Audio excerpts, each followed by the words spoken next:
Hello and welcome to the Tottenham Hotspur Stadium for live commentary of this League Cup encounter between Tottenham Hotspur and Manchester City.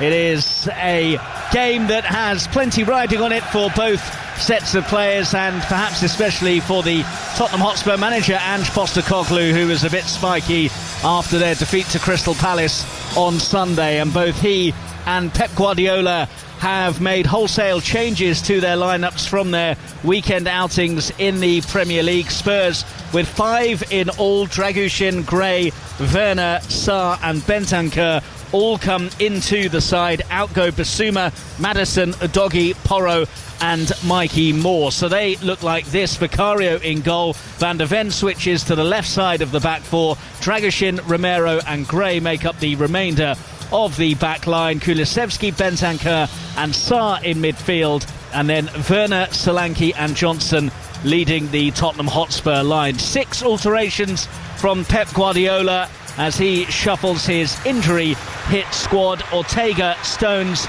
Ake, Gundogan, O'Reilly and McAtee are the 6 who get the nod in place of Edison, Diaz, Kovacic, Haaland, Silva and Gvardiol. Those 6 all moving to the bench. So Manchester City line up with Stefan Ortega in goal. Their back four is Ake, Akanji, Stones and Rico Lewis. Ilkay Gundogan sitting just in front of that back four.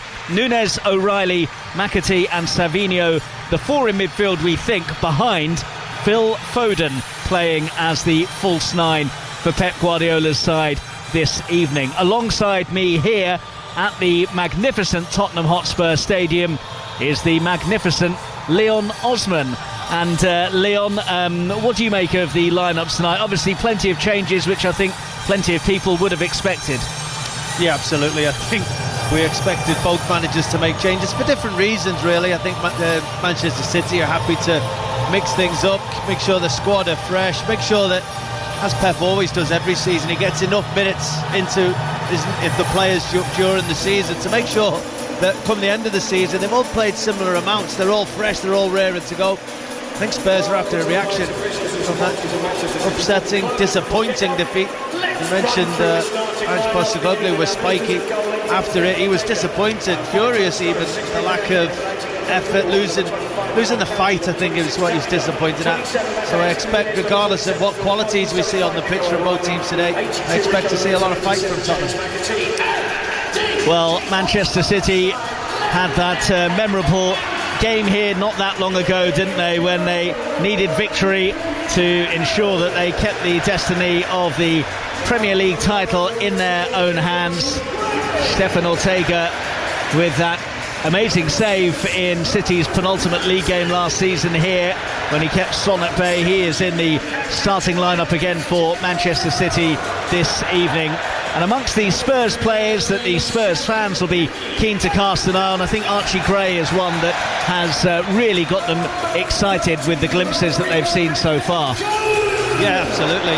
We expect to see him start at right back. I think he's got a lot more to his game than that. We'll be able to see how that develops as the game goes on. But you know, there's a lot of good young players coming through at both these clubs. Mikey Moore, 17-year-old, made his debut at the weekend.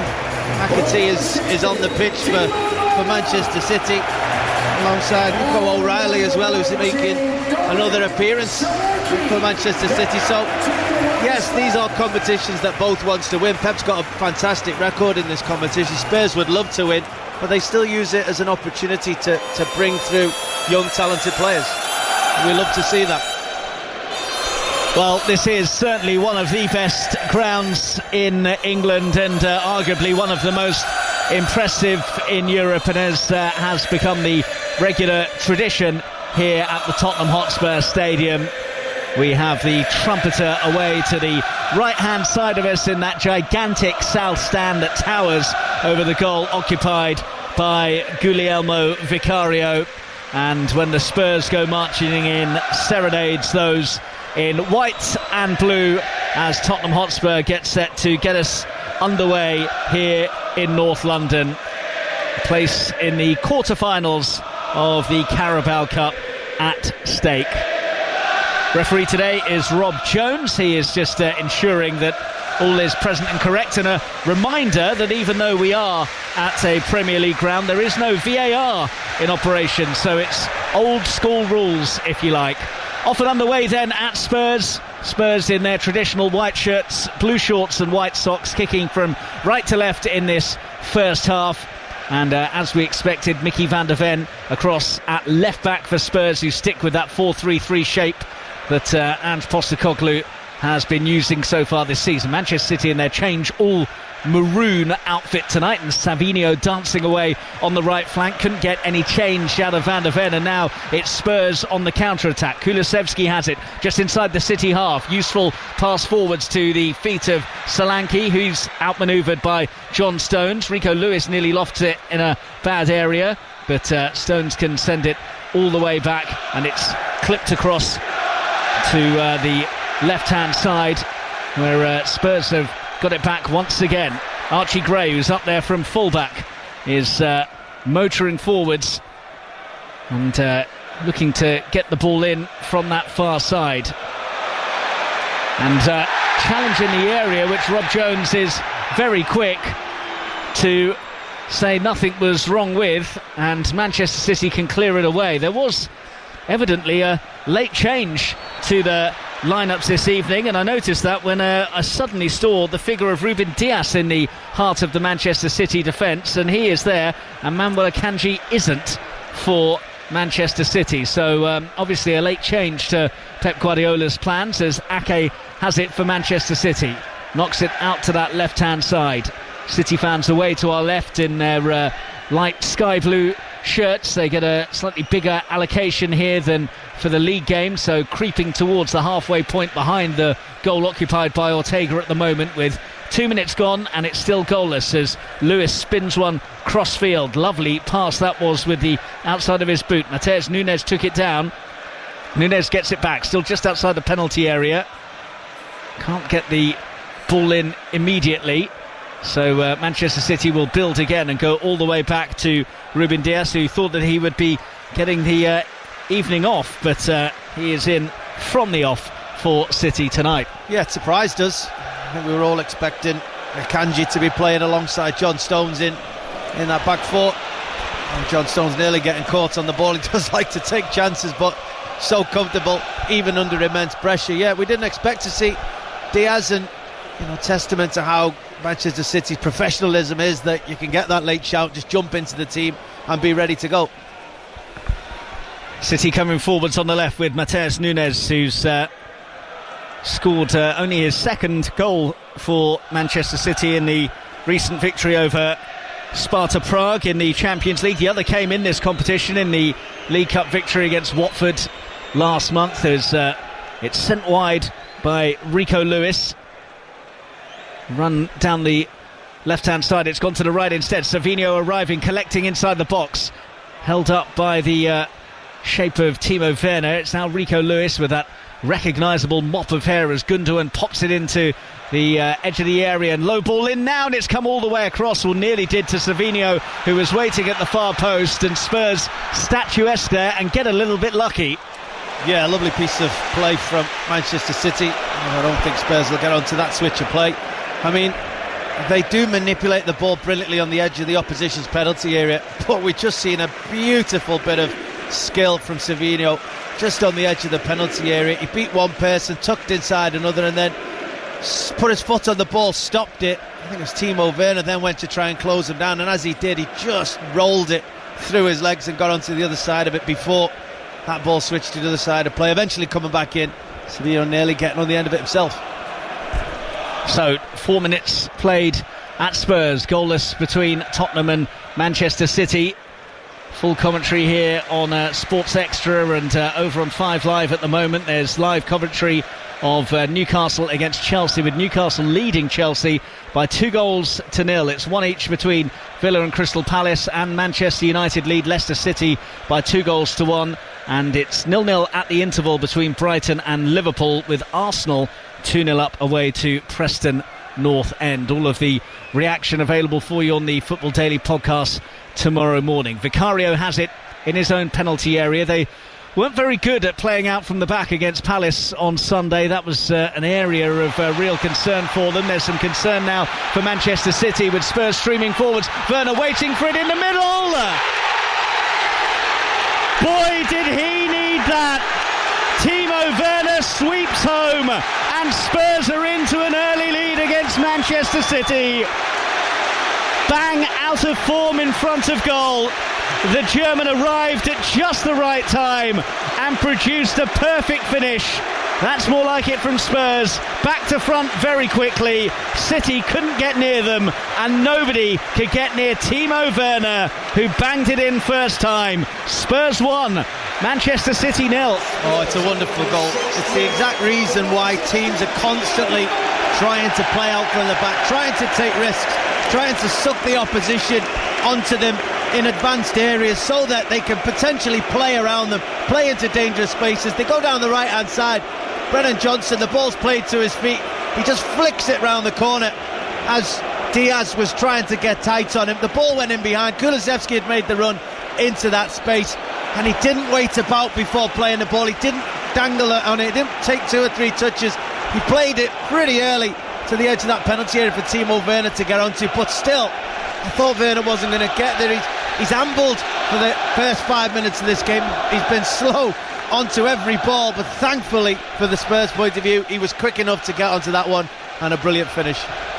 Yeah, he has looked to play devoid of confidence, hasn't he, Timo Werner, and how much he needed that and how much it could do for him and for Spurs in terms of giving them a lift. Pep Guardiola doesn't have a great record against Tottenham Hotspur, certainly not here at the Tottenham Hotspur Stadium, and his side trail early on. Yeah, well, they wouldn't have wanted to start it like this.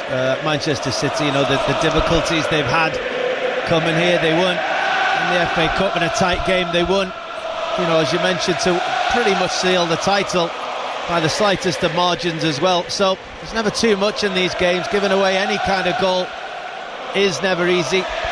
As you mentioned, good start for Timo Werner. As I said, there was a couple of occasions, even in this first 5 minutes, where the ball's come near him and the crowd are urging him to go to the ball and sort of encouraging him, and he seemed a little bit slow, he seemed a little bit off his back foot, but he certainly wasn't when that ball came into that dangerous position. He went and attacked it, he got there quick enough, and a great finish. It's Leon Odersman with us on 5 Sports Extra, full commentary here at Tottenham Hotspur of Spurs against Manchester City, and the score 1-0 to Spurs, who are on the move again, with Van der Ven getting forwards from full back, and they might be a bit light at the back, but no problem because Spurs have won it in a central area with Bentancur. A few players who will feel that they have a point to prove, as well as there being rotation from Ange Postecoglou. Competition for spots in that central midfield area is pretty hot, with Maddison and Basuma left out of the starting lineup tonight, and Bentancur and Sarr getting their chance from the off. Yeah, especially since you've just come off a poor team result. Some of these players have been waiting for their opportunity. It's one thing getting an opportunity when everybody's playing well and you're trying to come in, but when the team's had a bad result, you've got an opportunity to go in and state your claim. City on the edge of the area with Phil Foden, who's wriggled it wide to the left-hand side. Mateus Nunes waits for some support, gets it in the shape of Gundogan, who's closed down quickly by Kulusevski. This is still about 5 yards outside of the Tottenham Hotspur penalty area. Rolled back to Diaz, he'll square it to John Stones inside the centre circle for City. Weaves his way out of trouble nicely and pings it to the left, where Ake can send it down the line. They've worked that nicely. There's 3 in maroon in the area to aim for. It's sent back to Ake instead. Spurs have got plenty of bodies back there too, and in the end their squeeze is good because City have had to recycle and go back with Stones. He's worked it to this near flank node where Savinho is up against Van der Ven. That'll be a good foot race if it turns into one, but Savinho knocks it infield to Rico Lewis instead. Lewis back into the centre circle. Spurs patiently pushing City back, and they've forced them back into their own half. Yeah, quite well organised for Tottenham Hotspur. We know the spaces Manchester City want to play, and they've got a number of technicians, Phil Foden, Gundogan, Rico Lewis, McAtee, in those number 10 positions that can be difficult to pick up. As you say, the organisation's been good, the distances have been good. Pep Sarr alongside Bentancur, and we know the work rate you get from Kulusevski anywhere that he's positioned to play, and they're covering the distance as well. Here's Lewis in the centre circle. His touch has let him down though, and Sarr has collected the ball for Spurs. Rolled into Timo Werner, who took a bit of a heavy touch. Stones immediately onto it, right in front of Pep Guardiola, who in his black hoodie is shouting instructions vehemently to his side. He won't be happy with the loose pass that allowed Gray to slide in and make the challenge. Now Spurs can come forwards on the counter-attack once again, but Solanke wasn't quite aware of where Kulusevski's pass was going. He's done well, though, the summer signing, to wrestle possession back, but then he's tried to play it into the path of Sarr. Sarr wasn't expecting it. Foden collects, and Manchester City are over halfway now with Savinho on the right flank for Manchester City, having a run at Van der Ven. You've got to be quick if you're going to pull that off, and Leon Osman is chuckling because he was nowhere near pacey enough. That was like me trying to race somebody on the pitch. He's just, I don't think he realised who he was up against there. He's got such trickery, ability, and he could probably beat most people for pace down there on the pitch, but knocked it 10-15 yards past Van der Ven, and shouldn't have been surprised that he didn't actually win that duel. Stones for Manchester City then, backwards of square to Ruben Dias inside the centre circle for City. Slipped forwards nicely and sent on by McAtee wide to the left-hand side again. Ake gives the option, and the ball is worked back to Ake, who's put too much on the pass, which was looking for McAtee to take the run. Just wanted to keep an eye on it. He's actually gone down now, Van der Ven. It's funny how football works. We're just laughing at the fact that Savinho tried to drop his shoulder and knock it 20 yards and past Van der Ven and beat him for pace, and how silly that is.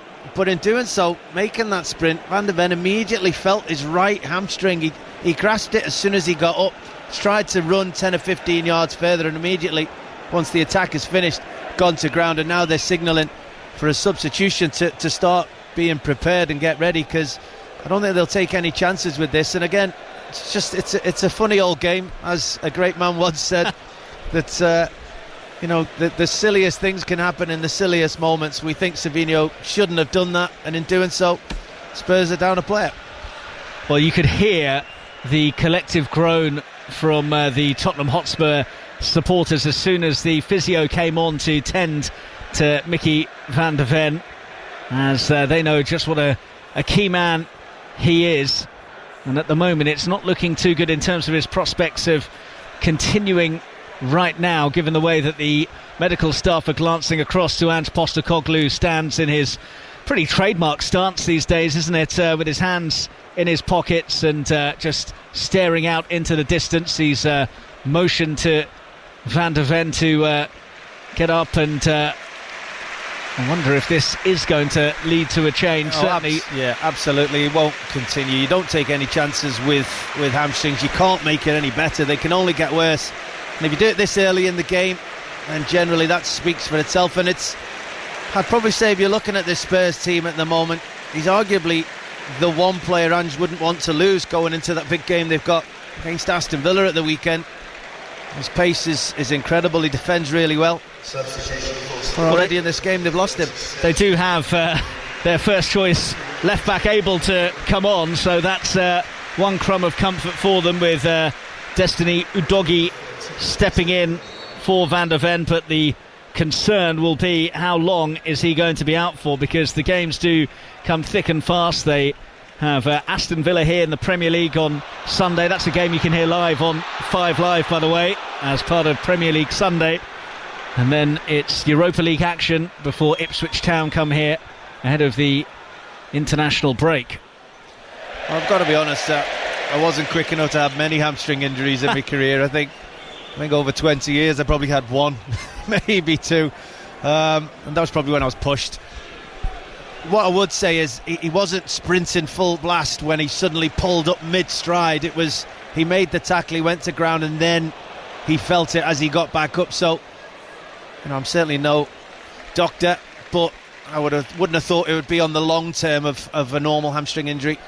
Well, certainly Spurs will be hoping just that, with a busy period of games on the horizon. They're leading here, though, by a 1-0. Timo Werner's strike after a really well constructed Spurs move, and City have given it away to Werner just outside the area. Werner this time is low effort, lacked real venom, and Ortega was down to make the save.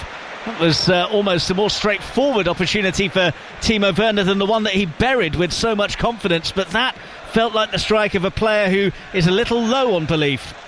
Yeah, I just don't think that finishing is one of his strong points. I mean, it's not a great thing to say about somebody who plays at the top end of the field. His pace is incredible.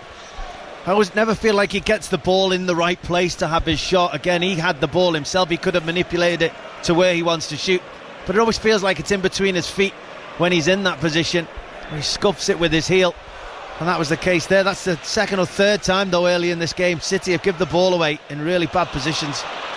Dragic nearly gave the ball away for Spurs in a bad area. He's popped it forwards, and Sarr tried to bring it down but has miscontrolled it, so it's spilled out for a City throw, which Lewis takes quickly and gets it back to John Stones. Here's İlkay Gündoğan for City, who have been a bit porous this season. They've struggled to keep clean sheets, managed one against Southampton at the weekend and against Sparta Prague in the Champions League recently, but generally they do give you a chance, and more often than not give you a goal as well. And Spurs have got one early on here, and Destiny Udogie has now picked the pocket of Savinho and brings it forwards on the left flank for Spurs, looking to link up with Werner, but that is a very silly offside that they found themselves committing there, Spurs, as Udogie and Werner just got caught betwixt and between.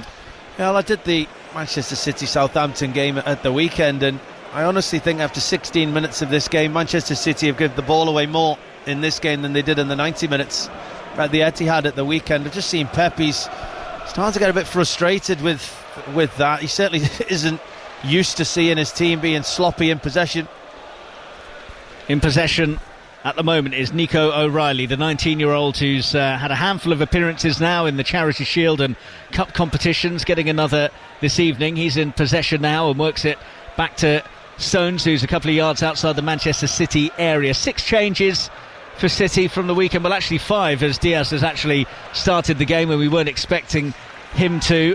And although they're used to Pep shuffling his pack with real frequency, it looks a touch disjointed at the moment, and perhaps with Phil Foden playing in that uncharacteristic false 9 role through the middle, that's also added to a bit of the complexity.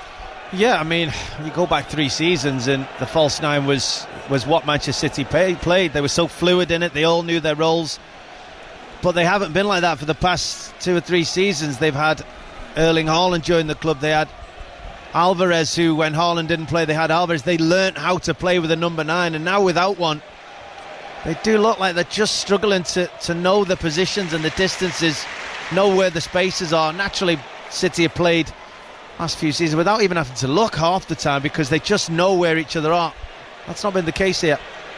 Vicario knocks it short to Romero, plays it to Dragic with Spurs leading 1-0 and 18 minutes on the clock. Dragic into Sarr. This is by the D of the Spurs penalty area. City squeezing with McAtee and Foden closing down the space. It's back with Dragic now inside his own penalty area, square to Romero. This is where they got caught in a bit of a muddle against Palace on Sunday. Vicario inside his 6-yard box, and they've had to retreat all the way back almost to the byline, and Dragic with the lofted ball forwards, it's straight down the throat of Stones. So that squeeze from City has paid off for them. They wanted a free kick for a high boot in there, which they're not going to get, and now Udogie nearly managed to get clear of his man, but the free kick is actually given Tottenham's way, despite Nico O'Reilly not being happy and on the deck after being upended. Yeah, I need to probably see that again to know exactly what he did there. O'Reilly certainly challenged in a sandwich type motion with 2 Tottenham Hotspur players, and he came off the worst, and now he's about to receive treatment. Just showing it again. Does he land funny? Oh, he just jarred his right leg as he landed. It was Udogie and Kulusevski who went up in the air for the aerial challenge with him, and he landed awkwardly, the young man.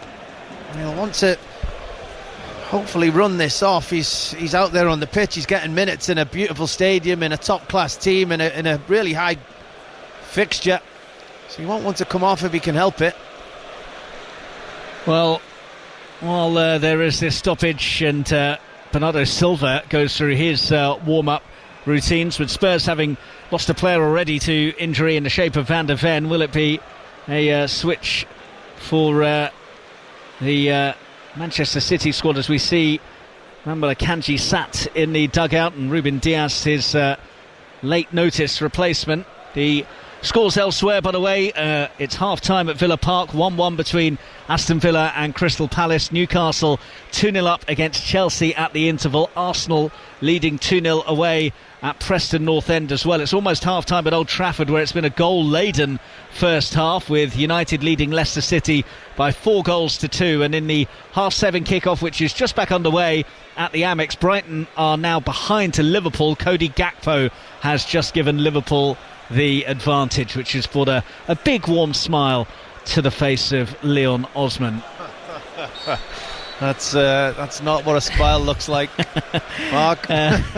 Nico O'Reilly is just trying to shake off that knock that he had, but Spurs have pumped it forwards to Timo Werner, who's collected on the left-hand side, brings it down with those bright orange boots of his, and knocked backwards of square to Sarr. This is left as Tottenham Hotspur look at things. Destiny Udogie trying to make the move to make a quick 1-2 with Werner. It's come off Lewis and it goes behind for a Tottenham Hotspur corner, and O'Reilly is okay to come back on, and he will join the throng of maroon-shirted City players who are organising themselves for this Spurs set piece. Yeah, and they'll be pleased to get him back on for this set piece, because he's certainly one of the bigger Manchester City players, and Spurs have got some really tall players in there. Dragusin, Solanke, Romero.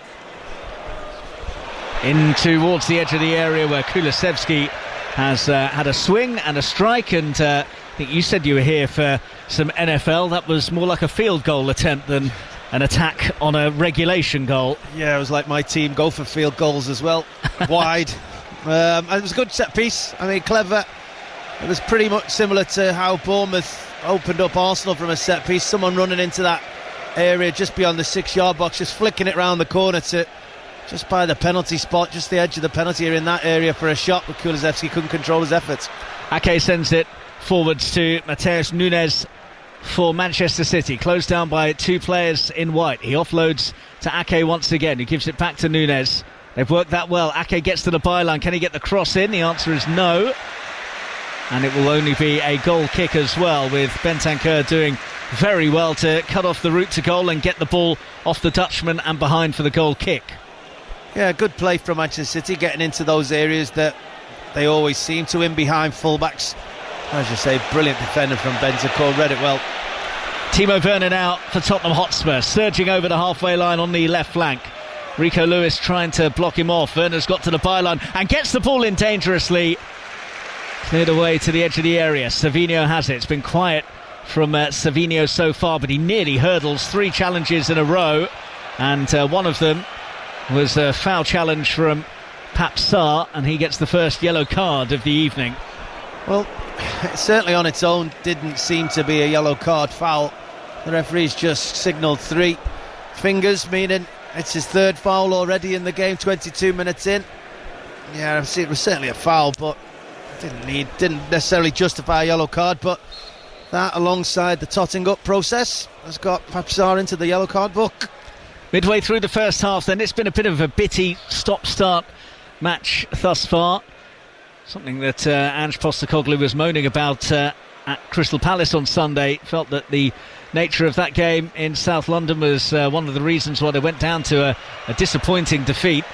Ortega has pumped it long, Dragusin has read it and has come and gone into the City half and thumped a header out of play right in front of Pep Guardiola's technical area, which is now being patrolled by him at the moment, dishing out instructions at a rate of knots, as he so often does, and he wants John Stones to come forwards to give Rico Lewis an option from this throw, which is just inside the Manchester City half. Taking his time over this, Rico Lewis. Didn't see that too often from Manchester City, where they appear a little bit short of options and ideas. No, but you just mentioned before that he was Ange Postecoglou was upset at the stop-start motion of the Crystal Palace game, but I wonder how he feels now at 1-0 up against Manchester City, who you certainly don't want them to get into the flow of the game. You wouldn't want to go and play basketball type game with Manchester City. I wonder if he's okay with the stop-start the way the game has gone. I wonder if he's happy with the fact it's being broken up and his team are actually doing really well so far.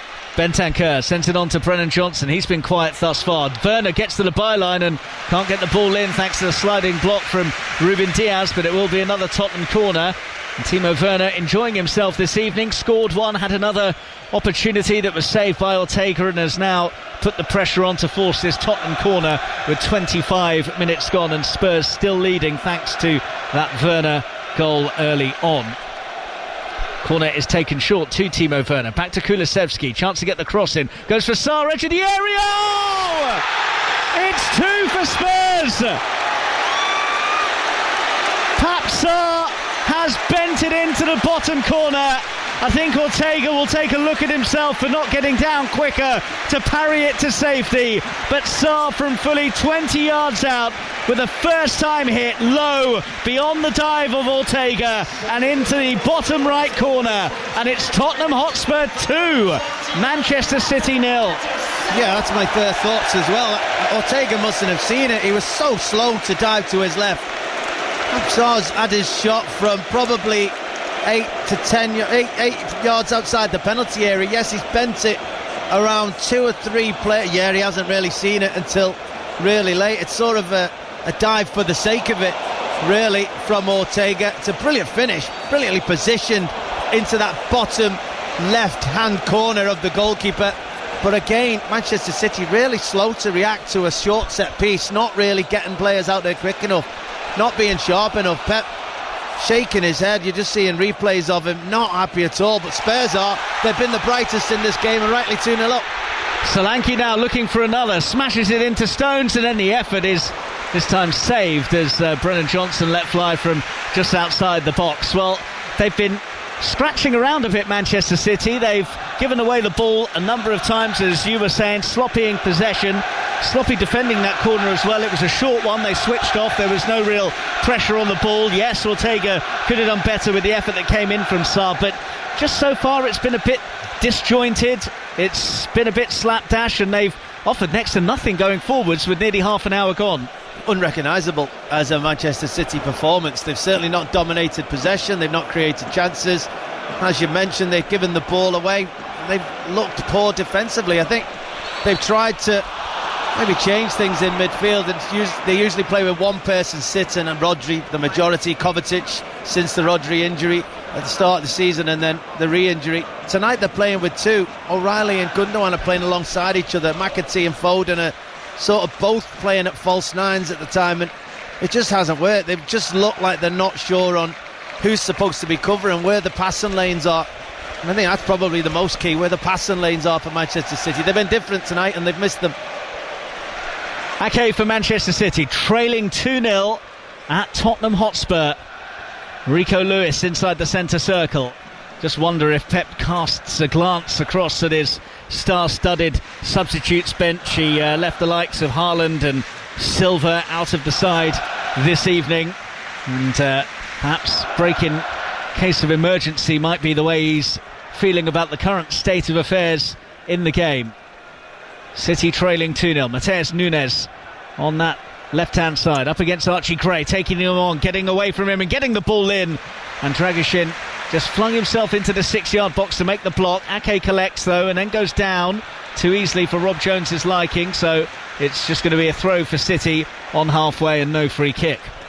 Well, I thought it should have been a free kick. I thought he got bundled in the back there, Ake, as he tried to just take the ball. Referee was as close as you can be, nearly bumped into Ake in all honesty, but didn't see it as a foul. But that's the first we've seen in the last 20 minutes from Manchester City. Mateus Nunes down that left-hand side. He was bright at the weekend, still playing out on that left-hand side tonight. And he was bright on that moment, just couldn't quite create the opportunity they need. Overhit pass for Savinho, which he can't keep in, which has brought cheers from the Tottenham Hotspur fans, and it's just not happening for Manchester City so far. And the TV cameras here at the Tottenham Hotspur Stadium zoom in on Erling Haaland and Bernardo Silva in conversation on that Manchester City bench. But as I was saying, you know, they do give you a chance. They haven't been watertight. And if you think about the Southampton game, they only beat them by 1-0. They needed that last gasp John Stones goal to win at Wolverhampton Wanderers, two struggling sides in the Premier League. It's not as though they've been cooking on gas as we're used to seeing Manchester City doing. And another misplaced pass dribbles out beyond Savinho as if to underline that point. Yeah, it was O'Reilly. I mean, you want the young players to come in and hit the ground running. but it's not happened for the young man in the early part of the game. It's never easy when you're playing in a team that aren't up to speed, and Manchester City as a team just seem a yard off it.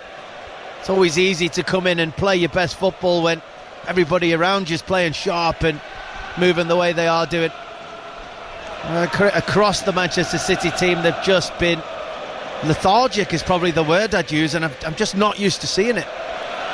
Leon Osman with us on Sports Extra as we hit the half an hour mark, and Matheus Nunes hits the deck to get a free kick for City on the left wing as Rob Jones goes over to just mark the spot with his magic spray. Brennan Johnson buffeting Nunes from behind. Bit of a silly one to give away there because Nunes wasn't going anywhere necessarily too fast, and this is a useful area against a Spurs team that have had their issues defending set pieces. City not the most prolific from dead ball situations, especially without Erling Haaland being in there, but Spurs do have their moments when they struggle with these dead balls. Well, Ake scored in the cup game last year, didn't he, to win the game for Manchester City, so they do have to be wary of these Tottenham Hotspur. They do know that for all the good work they've done in the first half an hour of the game, they don't want to lose concentration, let one of these moments slip and let City back into the game.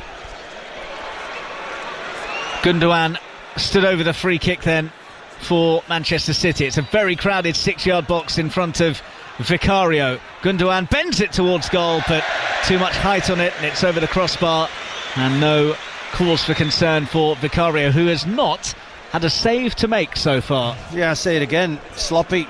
It's a set piece from Gundogan. It's in the wide area, but it is 6.5 yards out, so you can picture the angle.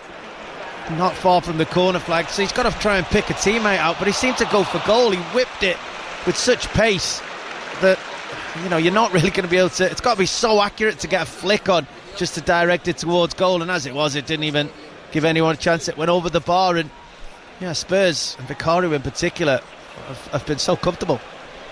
Spurs 2-0 up, 32 minutes played at the Tottenham Hotspur Stadium, as Savinho drops mightily deep to try and pick up possession and make things happen for City, and in fact they go all the way back to Stefan Ortega, who finds Ruben Diaz into Ake. Closed down by Gray is Matheus Nunes as he collected and spun and tries to get away, and diving in was Pap Sarr, who does have to watch his step, having picked up that yellow card earlier on.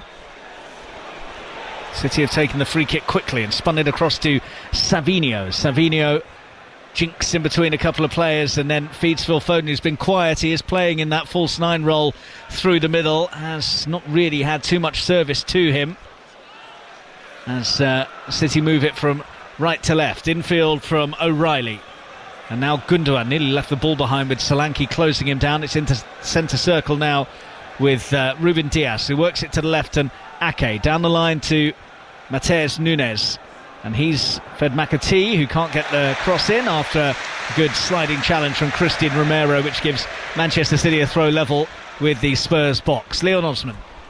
Yeah, even that one just slightly overhit, just not giving McAtee the opportunity to get there first, giving Romero the opportunity to go to ground, make the tackle, get the crowd up, which has certainly helped Spurs in the early part of this game. City have it now with Foden inside the box. His pass is poor though, he gets the rebound back to him. Sarr stood his ground and got in the way, and now Spurs can hit on the counter. Forwards for Kulusevski to chase, and Stefan Ortega's come a long way and has popped the ball straight out of play. Good anticipation, but not a great pass from the goalkeeper, and Spurs have it back with Romero with a touch over 10 minutes to play until the interval, and Spurs leading Manchester City by 2-0. The draw for the quarter-finals, by the way, takes place this evening after the conclusion of tonight's ties. We already know that Southampton and Brentford are into the final 8 after they were both victorious last night. Looks as though Chelsea and Manchester United and Arsenal are all set to join them as well. They're all leading by 2-goal margins. Liverpool leading at Brighton as well. Palace 1 each with Aston Villa. We will round all of that up for you on the Football Daily tomorrow morning. Here though, Manchester City have now got themselves a free kick about 30 yards out from goal after Phil Foden was clipped, and he's clutching his left toe as he writhes around on the turf. Yeah, Kulusevski just tried to nick the ball in such a tight area. Phil Foden is so good in tight areas. You think that because he's made a touch that's half a yard away from him that you've got a chance of getting it, but he's not agreeing with you there. Kulusevski tried to nick in and get it, but just ended up catching Phil Foden on the top of the foot. Saw one for Foden, looked like a contact one, so I'm sure he'll be alright. But free kick, probably 28 yards out, maybe, set on line with that one of the posts. So Gundogan and Foden stood on it. I'm not sure if they'll be going direct for goal. Foden has clipped it in towards the far post. Diaz arriving. He won't get there because Dragusin got a little nick on it, and it should be run clear by Pape Sarr from here in the left-back area. He finds the actual left-back Udogie, whose pass has wound its way to Dejan Kulusevski. City a little bit hesitant in trying to make the interception, and that allowed Kulusevski to latch onto it. And Pep Guardiola still frantically out there, a bit like a traffic warden trying to direct the cars in getting his message out to them. Yeah, and he doesn't always do what you expect. So just for a moment there, John Stones and Rico Lewis, like has happened for a lot of this game, a bit of confusion, the ball went between them, and Pep's initial reaction, you saw it's frustrated, threw his arms up in the air, but then Lewis made the tackle, Stones ran past him, and he was like a cheerleader trying to just get them back into the game. The City were nearly caught out by a run down the left from Destiny Udogie, but they've got it back, and they've got it with James McAtee deep inside their own half. Trailing 2-0 here, Manchester City. Goals from Timo Werner and Pape Sarr. Sarr with a long-range strike. Timo Werner on the end of a really nice sweeping move to give Spurs the early advantage, and a good value for their lead against out of sorts Manchester City so far. But Matheus Nunes has turned on the afterburners here and got into the area and got it across, and Phil Foden stretching, couldn't get the touch to poke it into an empty net. Best we've seen from Manchester City so far. Lewis now into the area, it's opened up for him, and Foden's hit is blocked, and all of a sudden City with two good openings in a matter of seconds, but they can't take either. Yeah, brilliant. Actually, for the first time really that we've just saw how devastating they can be in a moment. As it says, Matheus Nunes out on that left-hand side for City, put the burners on, beat great like he wasn't there, and he just needed support. He tried to play it across. Foden tried to make the ground up, couldn't quite get there. The second occasion, everything just opened up for Rico Lewis, and I don't think he was brave enough as he stepped in. He just needed to have a shot himself. He tried to pass it to Phil Foden, who was surrounded. He couldn't get the shot away, but Rico Lewis turned down the opportunity. So still 2-0 to Spurs, and now it's 2-0 to Liverpool away at Brighton. That one was a 7:30 kickoff, so they've got round about 25 minutes remaining at the Amex. They're back on the way at Villa Park, where it's 1-1 between Villa and Palace, and at Old Trafford, where Manchester United had a 4-2 lead over Leicester City at the interval. And Newcastle United 2-0 up against Chelsea. They've kicked off the second half, and likewise Arsenal at Preston, with Arsenal leading 2-0 as City just show signs of starting to bare their teeth here. Savinho on the right flank for Manchester City, back to Lewis, and backwards of square to Stones now. Spurs back in their shape as City work it from right to left. Back to Ake, crossing position from that left-hand side. Down the line now for McAtee to get the ball in. Deep one, O'Reilly was waiting, doesn't quite come to him. Savinho with the chest trap inside the area. Spurs fans want handball. Savinho's made a mess of it anyway, so Timo Werner's able to run it clear and bring it up to just shy of halfway. Good stuff by Timo Werner. Well, it was good stuff.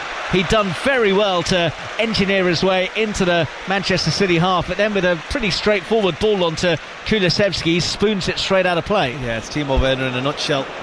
He actually gets into a good position, wins the ball back, beats two Manchester City players, runs over the halfway line, excites the crowd, gets them on the feet, and then kicks it out of play. Matheus Nunes on the left for Manchester City's seeing a bit more of the ball now, and they're playing that quick one over the top to try and catch the Spurs high line out. It's worked to an extent so far. Lewis has it now, 35 yards out into Savinho, who's into the area now, goes for the curler. Vicario was diving, but I think he always knew it was drifting wide from Savinho, and it was a good couple of yards wide of the post. But I wouldn't say that they're exactly hitting top gear, but it's been better from Pep Guardiola's side in the last 5 minutes. Yeah, definite improvement from Manchester City. They're winning the ball back much quicker. They're not letting Tottenham really get up to the halfway line, certainly in good possession of the ball. And because of that, they're then starting attacks in great positions. Matheus Nunes, as you said, is probably figuring more than most. McAtee's getting a good few touches as well. And Savinho's starting to look brighter. That's the trio that has looked most likely for City.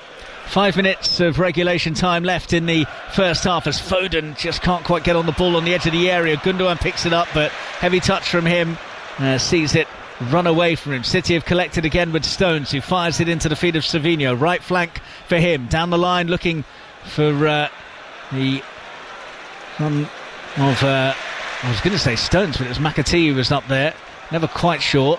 Stones does have it now just inside his own half, into the feet of Rico Lewis, back to Ruben Diaz. Diaz surging through the middle of midfield and arced out to Matheus Nunes, who fancies a run maybe at Archie Gray. Instead offloads for Ake, who hits it against Gray. Is it going to go behind for a corner? City hope so. Tottenham say it didn't go out. Assistant referee agrees, so Spurs are actually able to run it clear, and Kulusevski thought he might have the jump on Ruben Diaz. He doesn't, and it's a throw to City on halfway.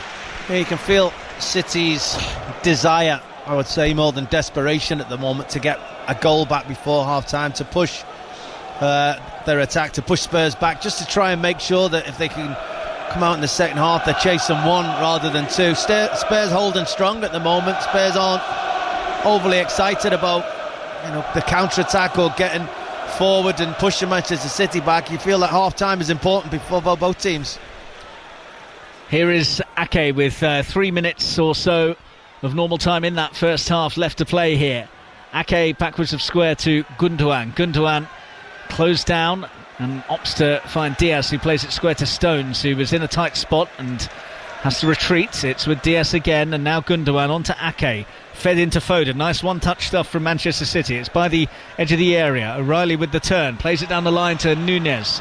Chance for him to get the cross in. O'Reilly has it. Angle was tough, and that allowed Bentancur to just nick it off his toes as he tried to shift it into a more helpful position. And now Kulusevski nearly managed to put so much pressure on that the ball was coughed up inside the City half, but it wasn't, and it's Savinho who collects now on the right flank for Manchester City. Savinho's ball infield, gets it back from McAtee, and now it's by the edge of the area, and Gundogan rolling one way and then the other.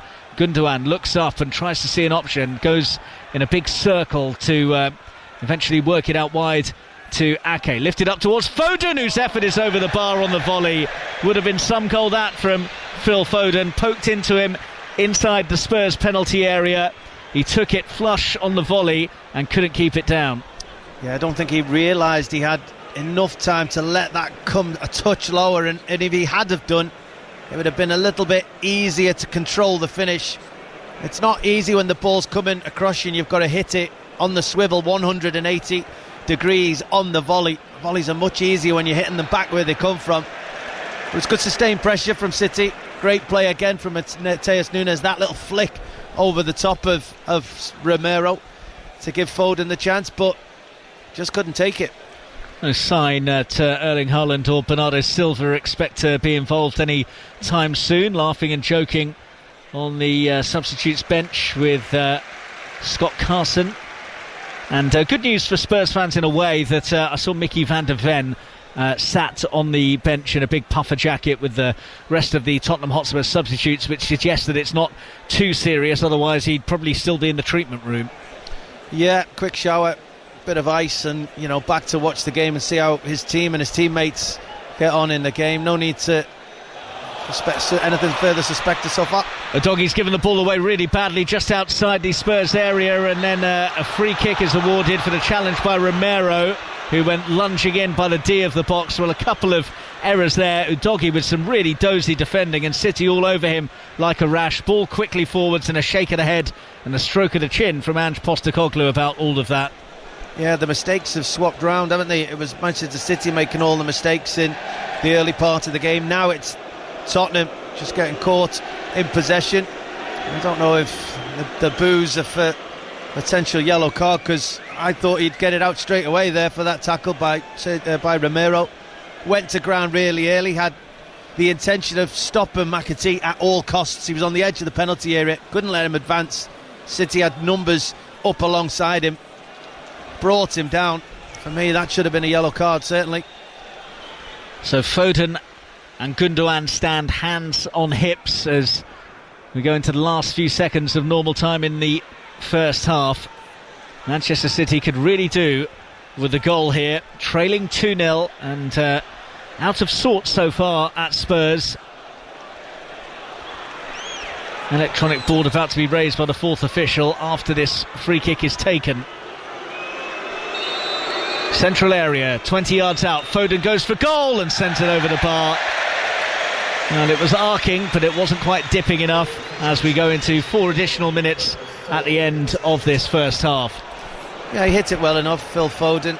You always have to know that you're going over the top of a jumping wall because of that draft excluder player that stands on the floor. Now you know the wall is going to jump, so you have to get it up even further than 5 or 10 years ago and get it down, but enough power, not enough to get it down.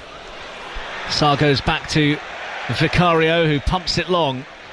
Gundogan won it just inside the City part of the centre circle, and now it's with Ruben Diaz inside his own half, closed down by Kulusevski. Stones under pressure from Werner, worked into Savinho, all inside the City half. Savinho with a lovely touch to get away from Udogie, and then a really ambitious pass which has picked up Matheus Nunes on the far side. That was super play from Savinho. Matheus Nunes, can they make it pay? Gundogan's effort was a low dribbler that was blocked by Romero, and now Archie Gray should run it clear, but didn't really get the call that he had a man on.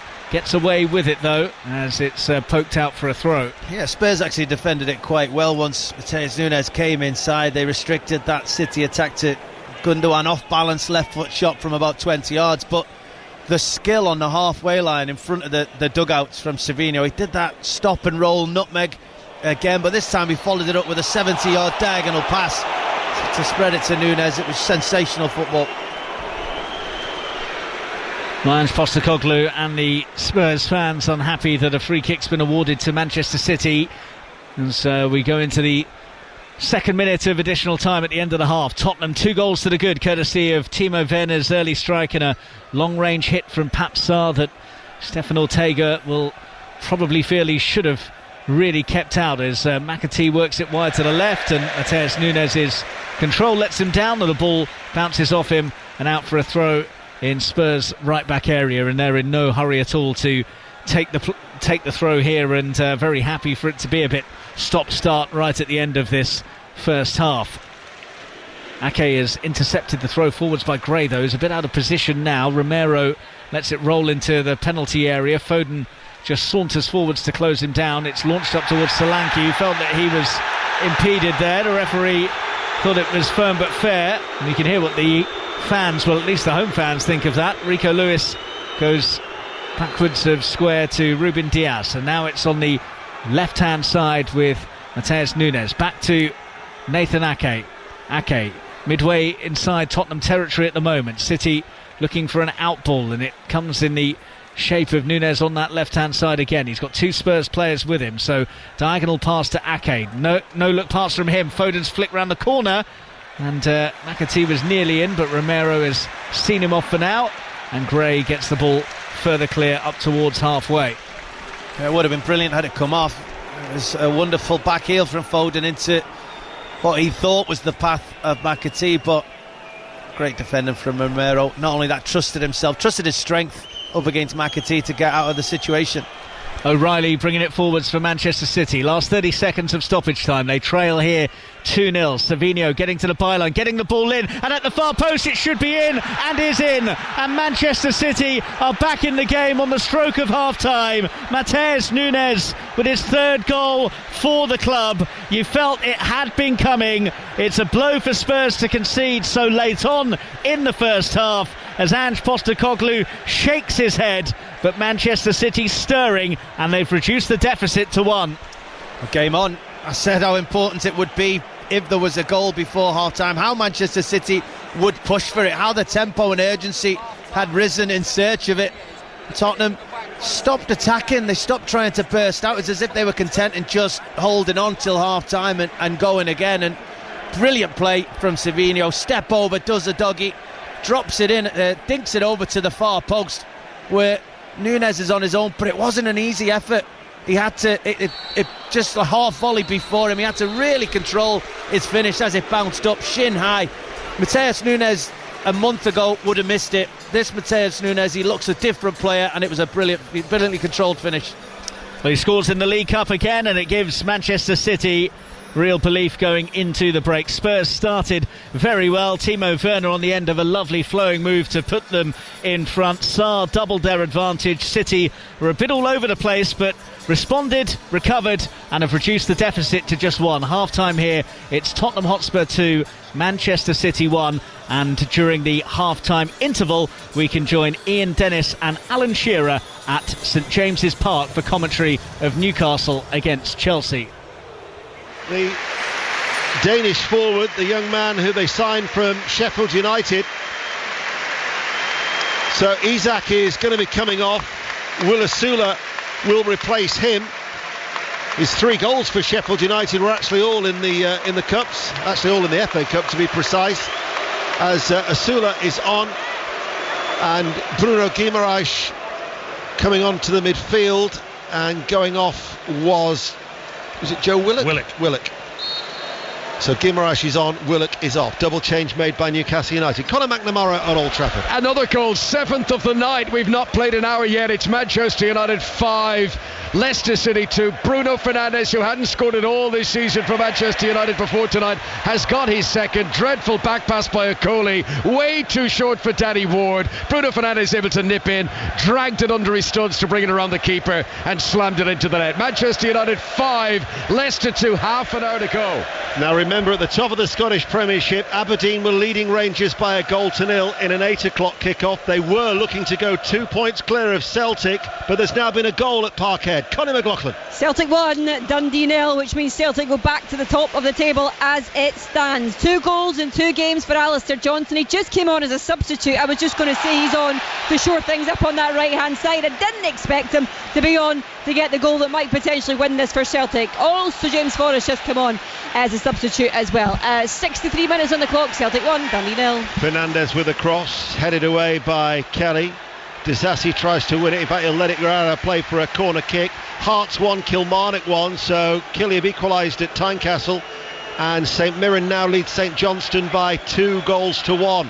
Newcastle leading here 2-0 against Chelsea. We're in the 65th minute on BBC Radio 5 Live and the BBC Sounds app. Chelsea have a corner kick in front of the Leazes End on that far side, the right. Madueke strokes it back to Fernandes, who goes infield to Cucurella. Back towards Fernandes, edges his way forward, right-footed cross comes in, headed up by Joel Linton, rather than away, and then stabbed out of play for a goal kick. It's got to be a goal kick. Came off Madueke.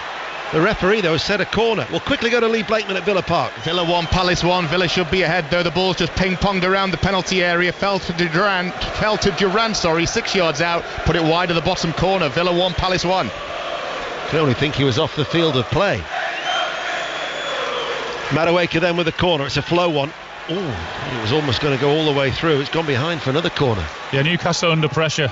Chelsea have done well the second half. Have managed to find a rhythm in their play, and they're causing Newcastle problems, particularly down this left-hand side with Mudryk. Madueke waits to take the corner again on that right-hand side. Half-time at Tottenham. Tottenham 2, Manchester City 1. Madueke now, high one, deep towards the far post. Excellent claim by Pope. Strong, assured handling by the England goalkeeper. A goal at Brighton, Mike Williams. Maybe this one isn't over yet. Brighton 1, Liverpool 2, and it's Simon Adingra with a follow-up after an initial effort from Evan Ferguson was saved by the Liverpool keeper Yaros, and Brighton are back in it with 9 minutes to go. Brighton 1, Liverpool 2. I was about to say the only tie that remains level is at Villa Park, but that's no longer the case. Lee Blakeman. Because Palace are ahead. Villa 1, Palace 2. Villa caught playing out from the back. The ball fell to Kamada, edge of the area, and rocketed it straight in. Villa 1, Palace 2. Manchester United lead Leicester 5-2, Preston 0, Arsenal 3, 2-0 to Newcastle here at St James's Park. 66 minutes played. All the reaction on a busy night of football, both in England and Scotland, on the 5 Live Football Daily tomorrow. As Madueke sends over a cross from the right. over the head of Mudryk. Joel Linton runs into trouble and Cucurella as Chelsea get it back. Here is Enzo Fernandez, edge of the area, stopped with a sight of goal by Longstaff, forced away by Osula, running and chasing and harrying as Vega turns away from the young Dane, out towards Disasi. Madueke waits as they've doubled up on him, plays it in field. Disasi joins the attack, tries to roll away from Guimaraes, who wins the ball for Newcastle United and has Osula streaking through the middle if he can release him. But the ball will be easily tidied up by Tosin. Alan Shearer. Newcastle just got to try and keep hold of the ball when they get it back, because Chelsea have been much improved in this second half. They'll come right into it, taking a lot of play, as I said, particularly down this left-hand side, and every player's looking sharp on the ball now.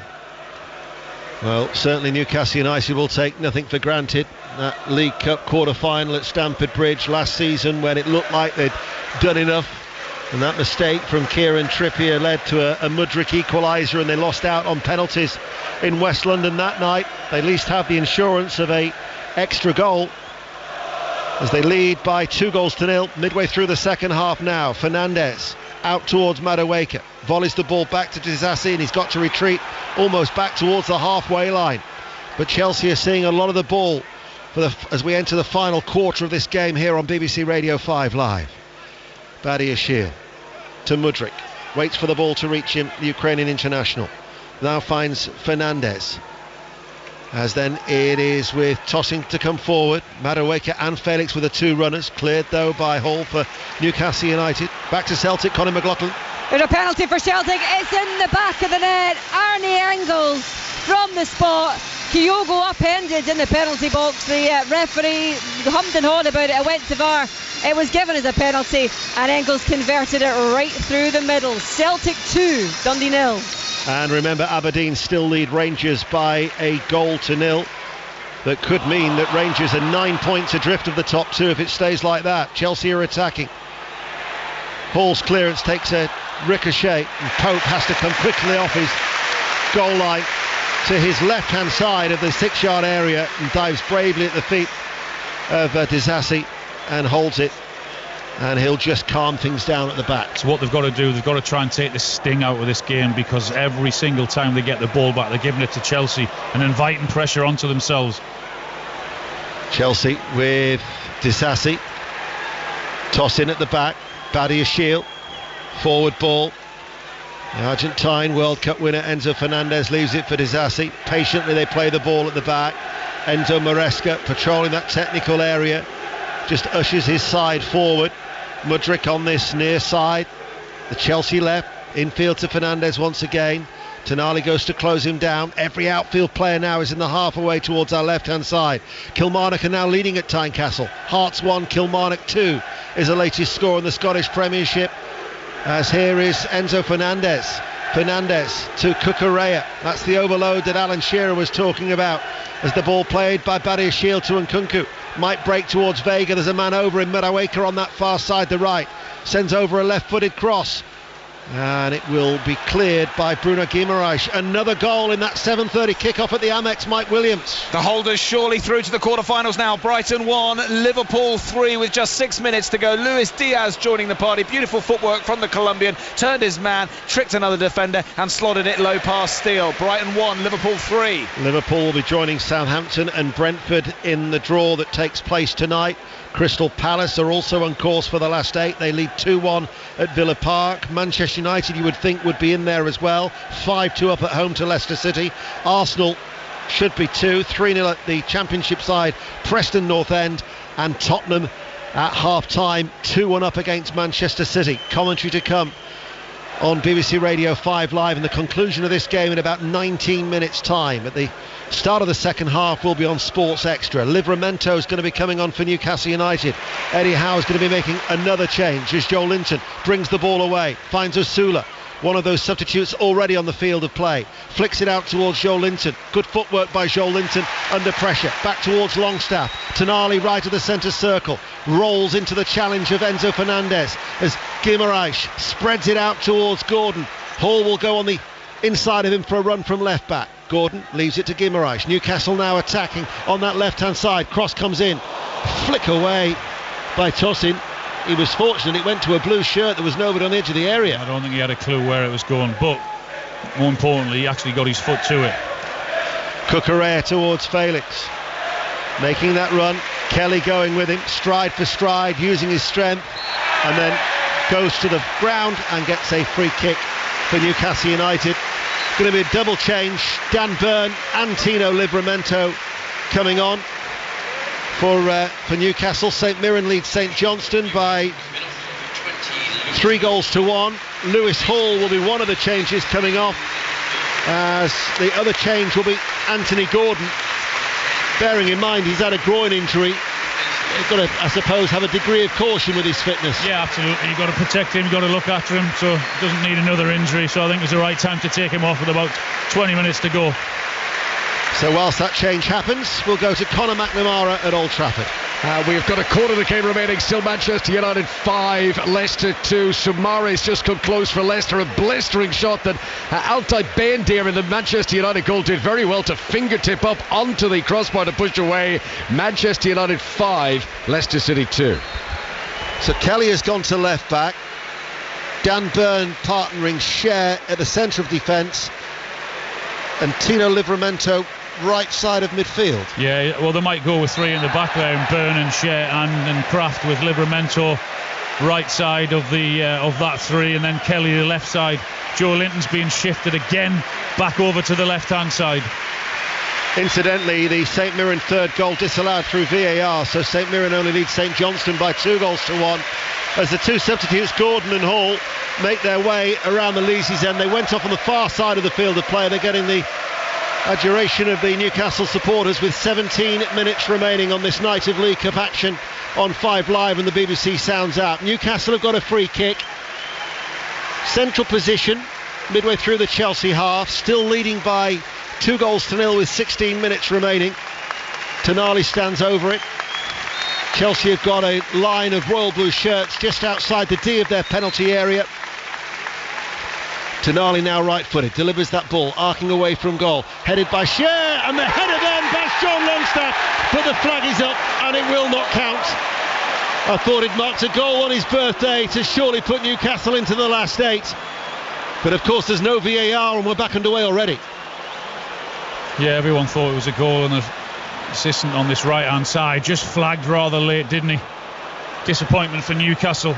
Not really offered much of a threat forward-wise, have they, Newcastle, in the second half? That's down to Chelsea for being a lot better, more dominant on the ball and getting into forward positions. But that's the one thing that's let Chelsea down when they have been in there. All of their players not really turned into a goal as yet. Well, Cole Palmer was warming up, but we're still yet to see him. I thought we might at one stage, because Chelsea, if they could get a goal back, could still make it interesting, and the ball reaches João Felix and he prods it, and it goes wide. I thought that was the goal we've just been talking about.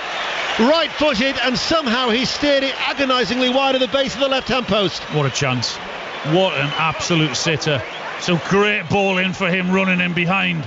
He times it to perfection, and Dan Burn can't get there. He's just got the goalkeeper to beat, and he tries to toe poke it with his right foot. He pushes it wide. Let off for Newcastle.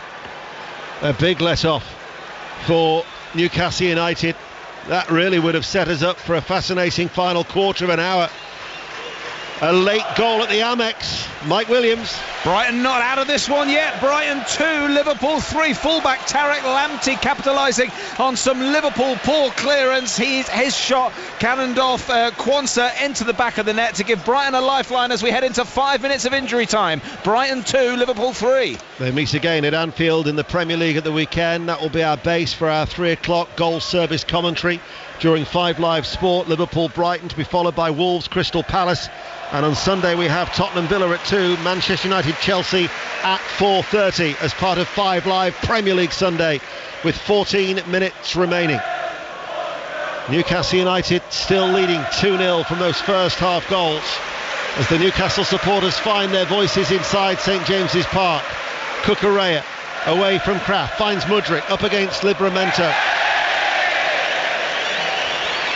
And Mudryk has squirmed the ball out of play to give Newcastle a throw. Just as I was said, he was doing well down this left-hand side. He kicks it out. Tino Livramento, the substitute, didn't actually make any appearances for Chelsea, who sold him to Southampton for £5 million. and then Newcastle bought him for 32 million with 13 minutes of normal time remaining. Guimaraes turning into Vega, holds off Vega, gets a free kick for his troubles too, and then will not take that quickly, will just slow it down. About game management now, isn't it, for Newcastle? Yeah, that's what they've got to do. What is 15, 16 minutes left of this game, and normal time, they've just got to try and kill the game. They're under pressure and have been for most of this second half. One or two really good opportunities for Chelsea which they've failed to take. Coming into the side after those back-to-back wins against Panathinaikos and then Newcastle themselves in the Premier League, but heading for defeat at the moment. Maresca's side as Guimaraes shrugs off the challenge of Felix, left of the centre circle, passes the ball right-footed out to that far left touchline for Joel Linton. Hall now playing at left back, was going to go on the overlap and then thought about and has retreated since, and Newcastle United now just keeping the ball to you, to me, from Tonali and Guimaraes, and then back to Cher and back towards Kraft, trying to hold on to the possession, keeping control of this tie, as here is Livramento sent forward on the right hand side. Cucurella couldn't keep the ball in play. Livramento, so Chelsea throw. Just about to say, it has to be a more patient build up for Newcastle, because they've lost the pace of Gordon, of Willock. Thanks very much to Ian Dennis and Alan Shearer at Newcastle against Chelsea. Then we're back underway at the Tottenham Hotspur Stadium, with changes being made by both managers. Kovacic is on for O'Reilly, and Gvardiol has taken the place of Diaz, who was late inclusion himself in the Manchester City lineup after Manuel Akanji pulled out late before kick-off. Spurs have also made a switch in central midfield. Basuma has stepped in for Pap Sarr. So Manchester City have it with Mateus Nunes, the man who scored the goal that got them back into the equation just before the interval, into Joško Gvardiol, who scored that cracker against Wolverhampton Wanderers recently. He is a threat getting forwards from the back, and Kovacic, who adds the steal, not quite the same amount that is lacking following that season-ending injury to the Ballon d'Or winner Rodri, but is definitely a very valuable asset for Pep Guardiola in that central midfield area. Leon Osmond's with me. Leon, what do you make of those changes? I get the feeling that the Diaz switch for Gvardiol was, I think he's tried to rest Diaz tonight, he's tried to rest Gvardiol. The fact that Akanji got injured, I think that was a predetermined 45 minutes each substitution. I think the introduction of Kovacic is just to get a bit more security in midfield. I thought O'Reilly did well. I think he was unfortunate to be playing during a sloppy period of City as a team. It's never easy as a young kid coming in trying to state your claim when there's been a sloppy performance from the team. But City have got themselves back into this just before half-time. The game is there if they can keep that momentum up, and so Kovacic is on. McAtee inside the penalty area, couldn't quite spin it into the path of a teammate. Spurs smuggle it away, but City starting the second half a lot better than they began the actual match, when they were looking really out of shape. Here's Savinho going for it from distance, and I think Vicario was confident enough that he didn't quite get enough bend on that to beat him and find the far corner. Yeah, he didn't seem to get as excited as, well, certainly I did from this angle. That looked like it was travelling, and brilliant play from City, brilliant from John Stones on the halfway line. That's what they did better at the end of that first half. They stopped Spurs getting momentum like this. Well, looking for a ball through the centre where Kulusevski was waiting. It's come to Johnson instead to hit. Big save, but it comes back to Solanke, and Solanke's effort blocked behind for a corner, but the flag is now raised. Well, Brennan Johnson had the first shot at goal. It would have counted had Ortega not got a big hand down to keep him at bay, but Solanke offside on the follow-up. Yeah, it was a big hand, wasn't it? As I said, Spurs' attacks for the last 15 minutes of the first half just seemed to peter out at the halfway line. That was much better, getting into City's half, getting behind with numbers. Timo Werner again, who's been quite lively down the side of that pitch, ended up with that Johnson shot. He hit it well, but good save. Basuma coming forwards for Spurs, the half-time substitute, rolls it into Timo Werner. Left side is whipped effort. Well, for a minute I thought Ortega might have been concerned that it was drifting in, but he could easily watch it just sail behind for the goal kick. Yeah, I think his first two steps showed real concern until he realised where he was and got his bearings inside that 6-yard box. But, again, Timo Werner this time cutting onto the right foot, probably not far from the corner as the City penalty area, and as he whipped it in, he realised quite early that no Spurs players could get on the end of it. Ortega sending it forwards. It doesn't quite reach Phil Foden, so Gray under pressure goes back to Romero, who sends it all the way back to Vicario in the Tottenham Hotspur goal. Spurs leading by 2-1. They have Vicario in goal. Doggy now at left back after Van der Ven was forced off injured in the first half, with Dragoshin, Romero and Gray the other defenders, Kulusevski, Bentancur and Bissouma the midfield trio, with Johnston, Solanke and Werner the front three. City now with Ortega in goal, and Ake, Gvardiol, Stones and Lewis their defence. Gundogan, McAtee, Savinho and Nunez with Kovacic and Foden.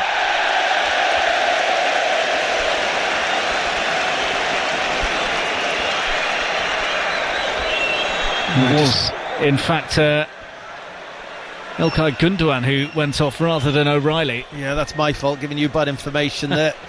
My eyesight deceived me. Yeah, O'Reilly actually still on the pitch. It's Gundogan who's actually left the field of play. But City need to get control of the game like they did at the end of that first period, because as we said, they were so sloppy for the majority of that first half, but much more like the Manchester City we're used to.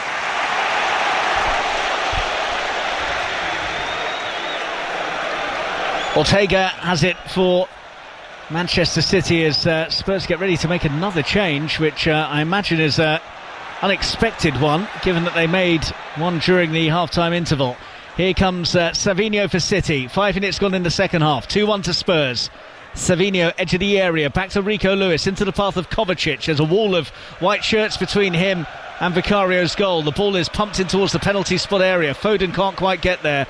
Kovacic misses out as well. Bentancur for Solanke. That's a useful ball over the top, and Timo Werner's away here. Werner could be through one-on-one. Out comes Ortega. Werner wide of the target. Well, he ran so far. He got into a good position, but it wasn't a good finish from Timo Werner, who drags it wide, and the chance to go 3-1 up goes away for Spurs.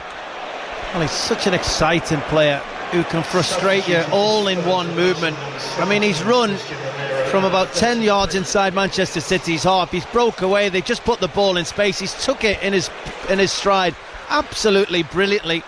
Rico Lewis can't get with him. Ake's trying desperately to get back, and Ake forces, by his sprinting and his determination, he forces Timo Werner onto his left foot, which isn't as natural as Werner. Werner always wants to come on his right foot to pass the ball into the far corner. He forced him onto his left foot, but he still hit it ever so well. Ortega couldn't do anything about it, and it missed the far post by millimetres, not even inches, millimetres, as we just saw the replay, but it didn't find the back of the goal. And yeah, again, Timo Werner, frustrating, I would say, exciting and frustrating all in one go. Well, frustration on the face of Christian Romero, who has been taken off, and on in his place is Ben Davis.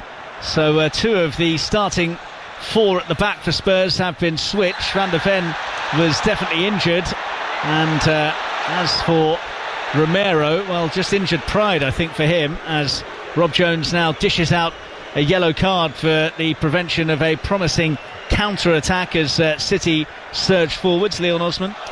Yeah, you don't know about that Romero one. I mean, he walked off the pitch. It may have been frustration about getting unexpectedly taken off, but if that was a substitution that was going to happen in the 51st minute, you wonder why it didn't happen at half time. Usually you'd play on till 60, 65, 70 maybe. So with Van der Ven already having picked up an injury tonight, that will be a concern before the meeting against Villa at the weekend.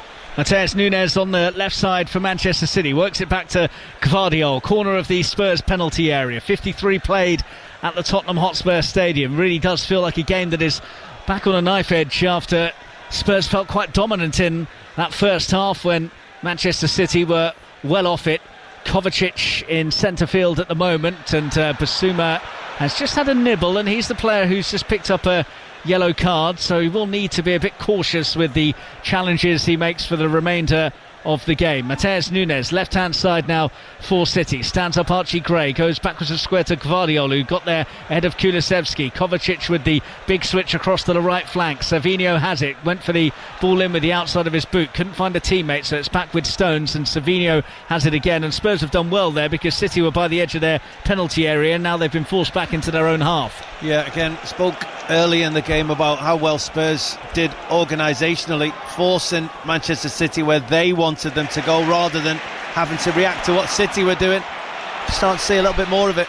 End-to-end stuff now as Johnson releases Kulusevski. Werner's in the middle. Kulusevski goes for goal, and a big hand from Ortega to keep him at bay.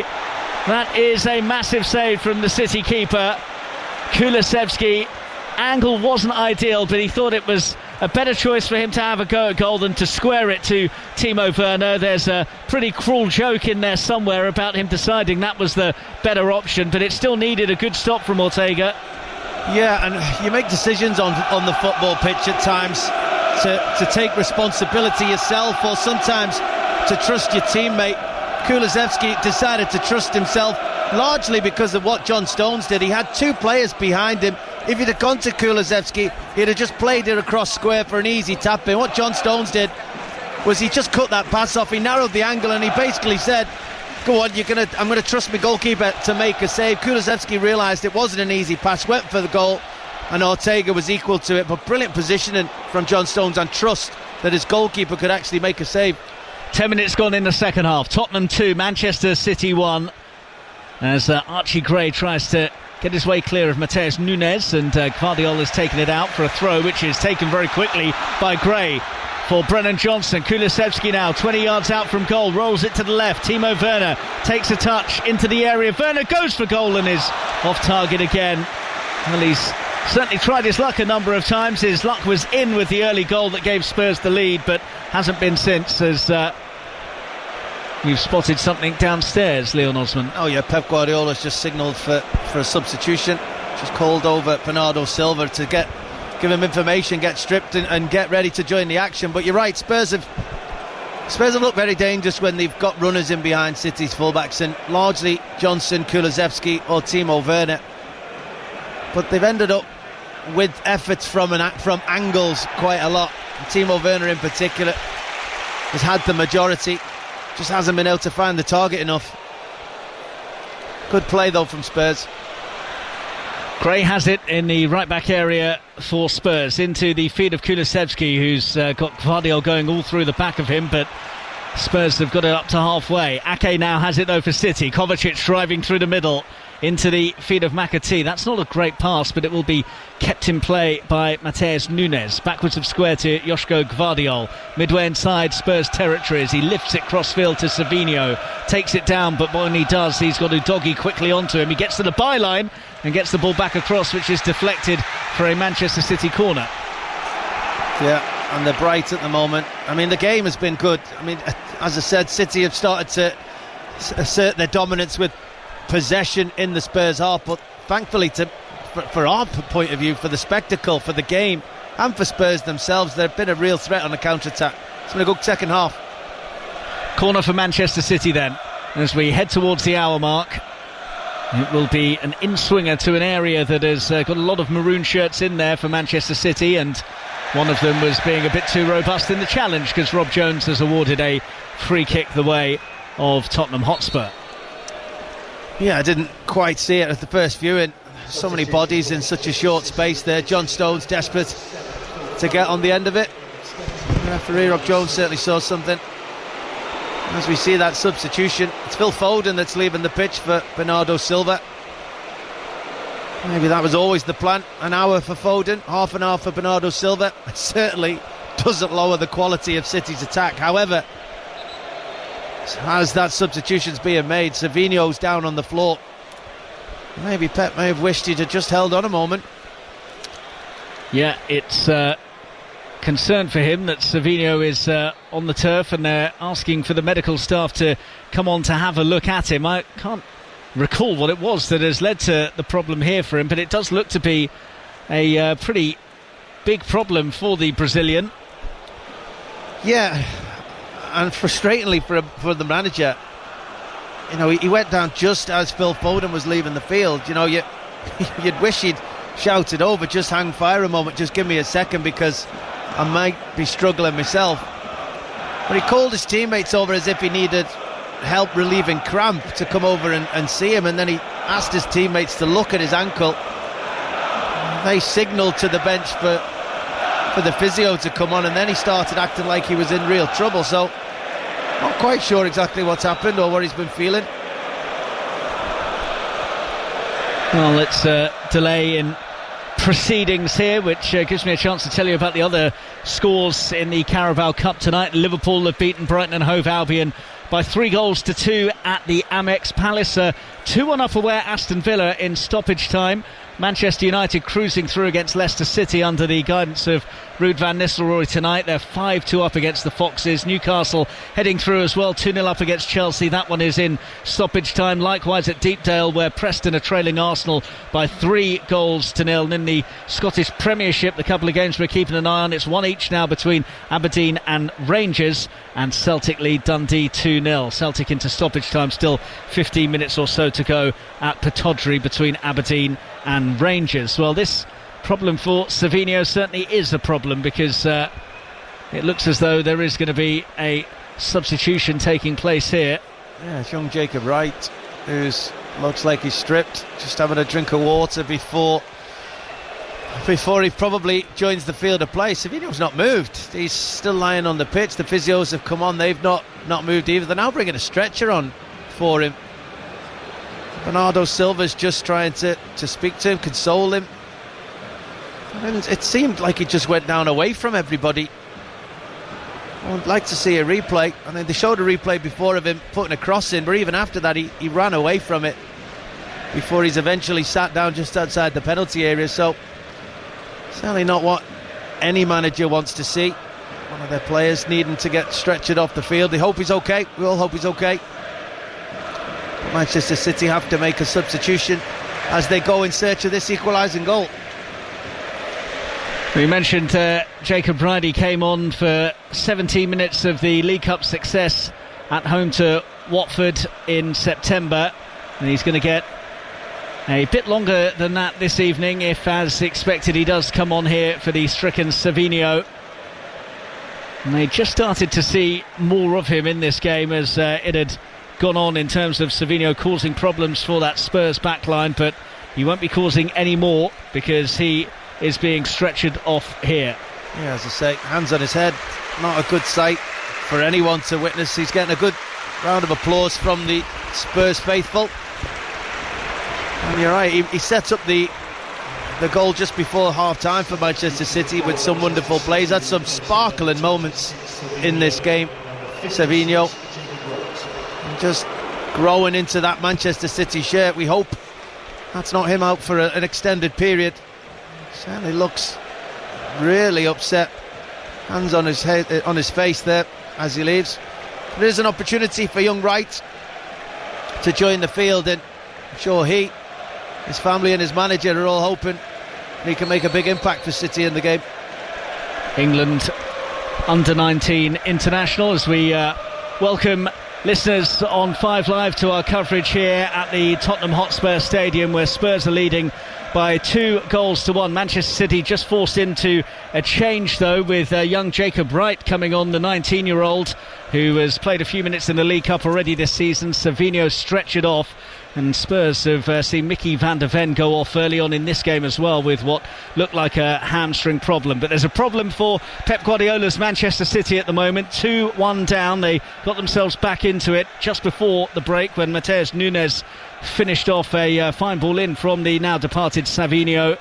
And it is Manchester City on the move now with Gvardiol, who plays it out to Wright, wearing number 56 on his back in this all-maroon outfit from Manchester City this evening. On halfway now with Nathan Ake for City. Into Matheus Nunes, closed down quickly by Brennan Johnson. Spurs will feel that they could have had the game settled already had Timo Werner been able to add to the early goal that he scored, but instead it's Manchester City on the move, looking to gain parity here as It's by the D of the penalty area. McAtee lost out, and Wright won't be able to make a challenge either. That's a bit of a risky ball all the way back towards Vicario, but McAtee wasn't in a position to make the challenge, and Spurs can bring it forwards with Archie Gray. Leon Osman. Yeah, I mean, Manchester City had just picked up a head of steam before that injury to Savinho and him having to leave the field of play, plus the introduction of Bernardo Silva, who's had to swap position before he'd even kicked the ball. He'd come on in a central role, but with the introduction of Wright, he's now gone central. Bernardo Silva has gone out onto that right hand side, and Pep will hope his team can get the ball back and start dominating again as quickly as possible. Spurs, on the other hand, a lot more of a threat and a counter-attack this second half. They've been bright with Johnson, Timo Werner, Kulusevski in particular. They need to get them the ball though. Tight here at Tottenham. How have their North London rivals Arsenal got on at Deepdale? Maz Faruqi.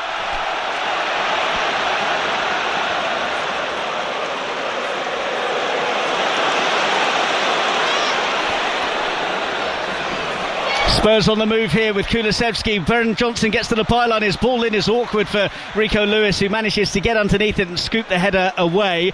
Udogie has it for Spurs. We'll get the full-time details from Villa in a second, but Spurs still looking dangerous here with Udogie. And now they've retreated towards the halfway line, and we can get the full-time details from Old Trafford and Conor McNamara.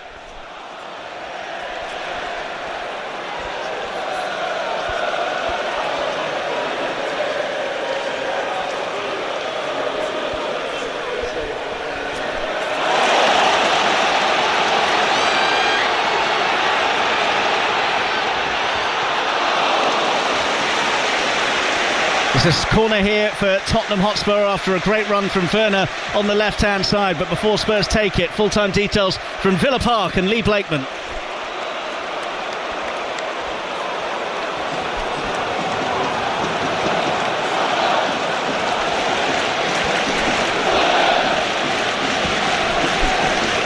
And in the Scottish Premiership, the full-time whistle's just gone at Celtic Park. Connie McLaughlin.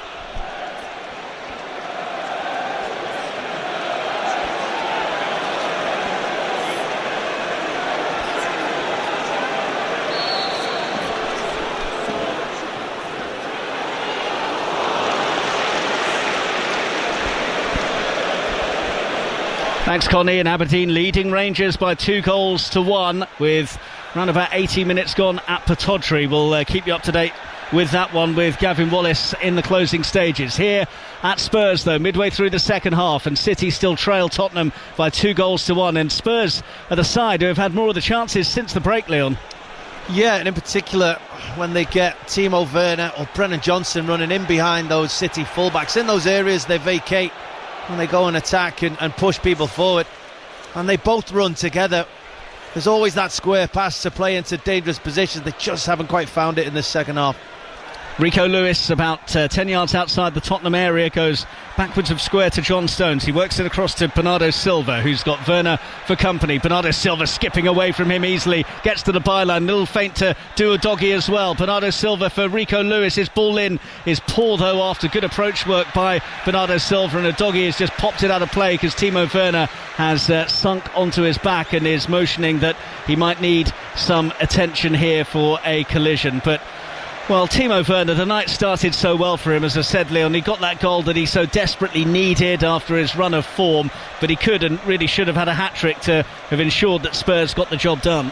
Yeah, it's a little bit of everything for Timo Werner. As you said, he actually started a little bit sloppily with the crowd having to encourage him to start, anticipating bouncing balls and being first to react. And 5 minutes later, he'd actually scored the opening goal by being sharp onto a crossfield pass from Kulusevski, and since then it's been mixed. He gets into some brilliant positions. He's a really dangerous attacking threat.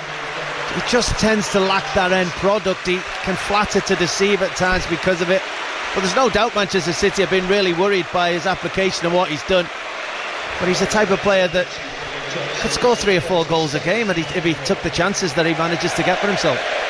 Well, Timo Werner is going off now and is being replaced by Mikey Moore, and Richarlison has come on as well, with Brennan Johnson, the player to disappear off the pitch for Tottenham Hotspur as well. So plenty of changes throughout the course of the game as Werner hobbles behind the goal away to our left-hand side, which has a large amount of Manchester City fans housed in it, given that they get that larger allocation tonight, as it is a cup game. We're back underway. Udogie in the left-back area, thought he was chopped down. Referee's played on. Spurs fume here. Wright goes for goal. Oh, and nearly finds it. Well, there would have been massive controversy there if Jacob Wright had managed to bend that in for his first senior goal for Manchester City. Tottenham were convinced that Udogie was chopped down. There is no VAR, so there would have been no coming back from that had it just bent another inch or so. Oh, you're right, you're talking inches. And Vicario was at full stretch, trying to use every inch he had to try and make a save. He thought it was past him. It was a decent effort from Wright at the edge of that penalty area, but right, all the drama, they're arguing about it afterwards. Bernardo Silva, Udogie, Vicario.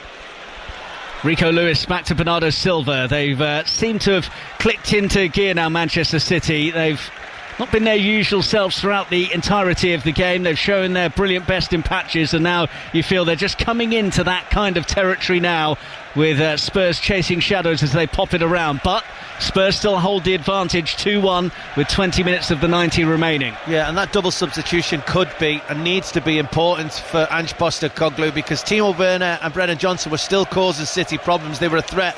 So Richarlison and Moore need to do the same to force City to stay backwards and be honest defensively.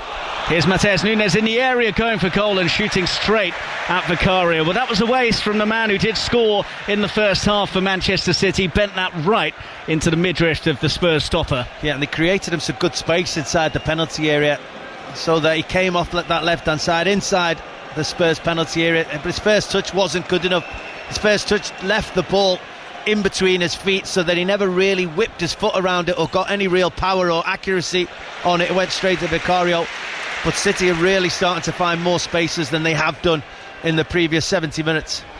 Basuma for Tottenham Hotspur on halfway, rolls it across to Gray, who goes back to Radu Dragusin.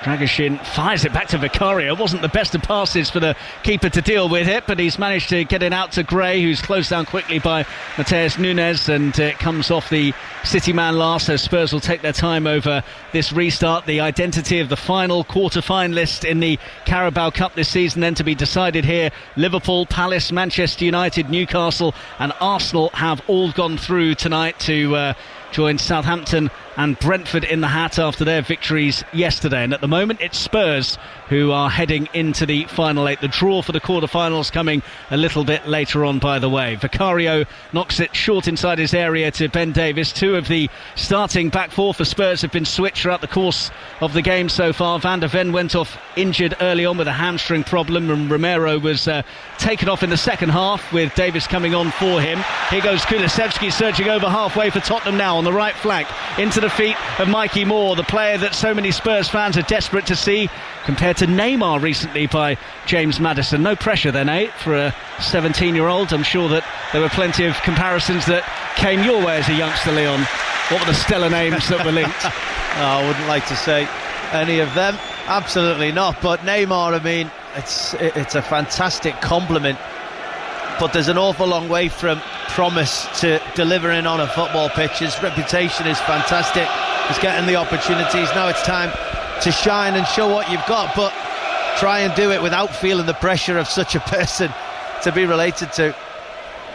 Throw from Gvardiol in the left-back area for City, back to Ortega. And now it's Rico Lewis just outside his own boxes. Manchester City get themselves in a bit of a pickle. Richarlison closing down O'Reilly. Ortega's come a long way out of his goal and just opts for the big hoof upfield, which might turn into something useful for City as Bernardo Silva chases the ball down, but it's drifted out for a throw, I think. In fact, it's going to be a free kick for Tottenham on halfway, and another change is being made, and it's another of the youngsters. Jamai Simpson-Pusi is going to come on for Manchester City here as Pep Guardiola shuffles his pack again.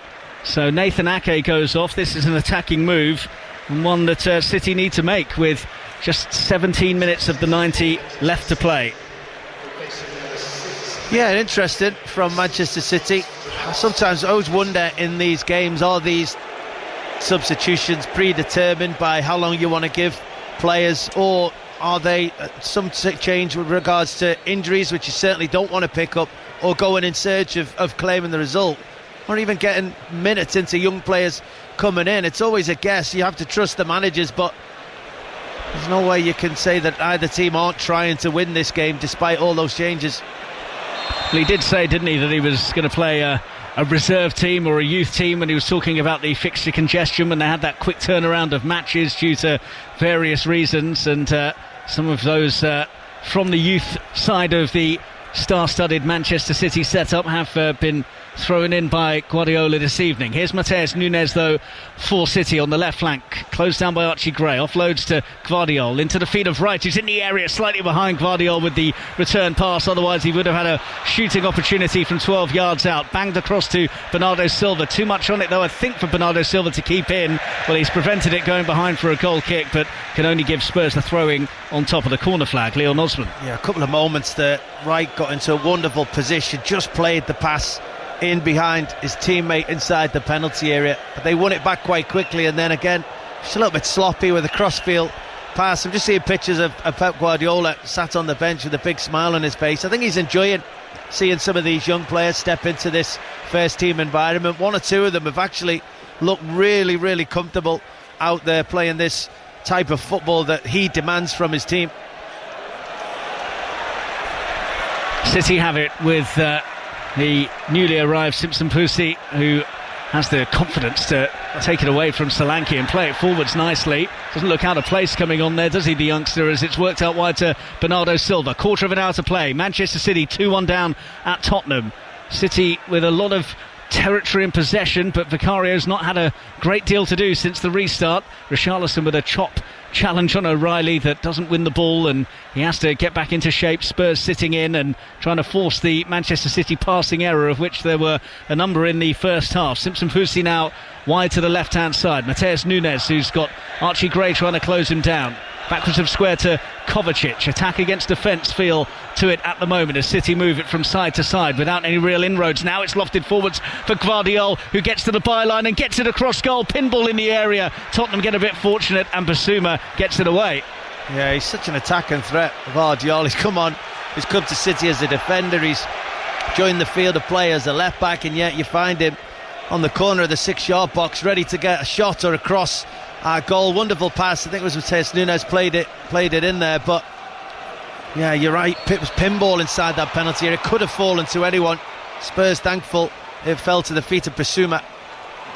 So at the moment, Tottenham Hotspur going through and Manchester City heading out. We will have details of the draw for you later on as well. We'll also have full commentary of Tottenham Hotspur for you on 5 Live's Premier League Sunday as well, when they take on Aston Villa here in a 2 o'clock kickoff. And before that, we have commentary from the first round of the FA Cup as Notts County take on Alfreton Town. That's this Friday on Sports Extra from 7:30. And earlier on Friday, commentary of both practice sessions of the Formula 1 Brazilian Grand Prix as the title race gets more and more tense. Tense times for Pep Guardiola at the moment. Outside of his technical area again, he's directing traffic as he tries to get instructions and signals out to his team, but the Spurs fans have found their voice as they see the scoreboard tick into the 77th minute, and the score still showing Spurs 2, Manchester City 1, as it has done since the end of the first period. And they would have feared, Leon, that City would come out galvanised after the break and really take it to them, but it's not quite been that way for them.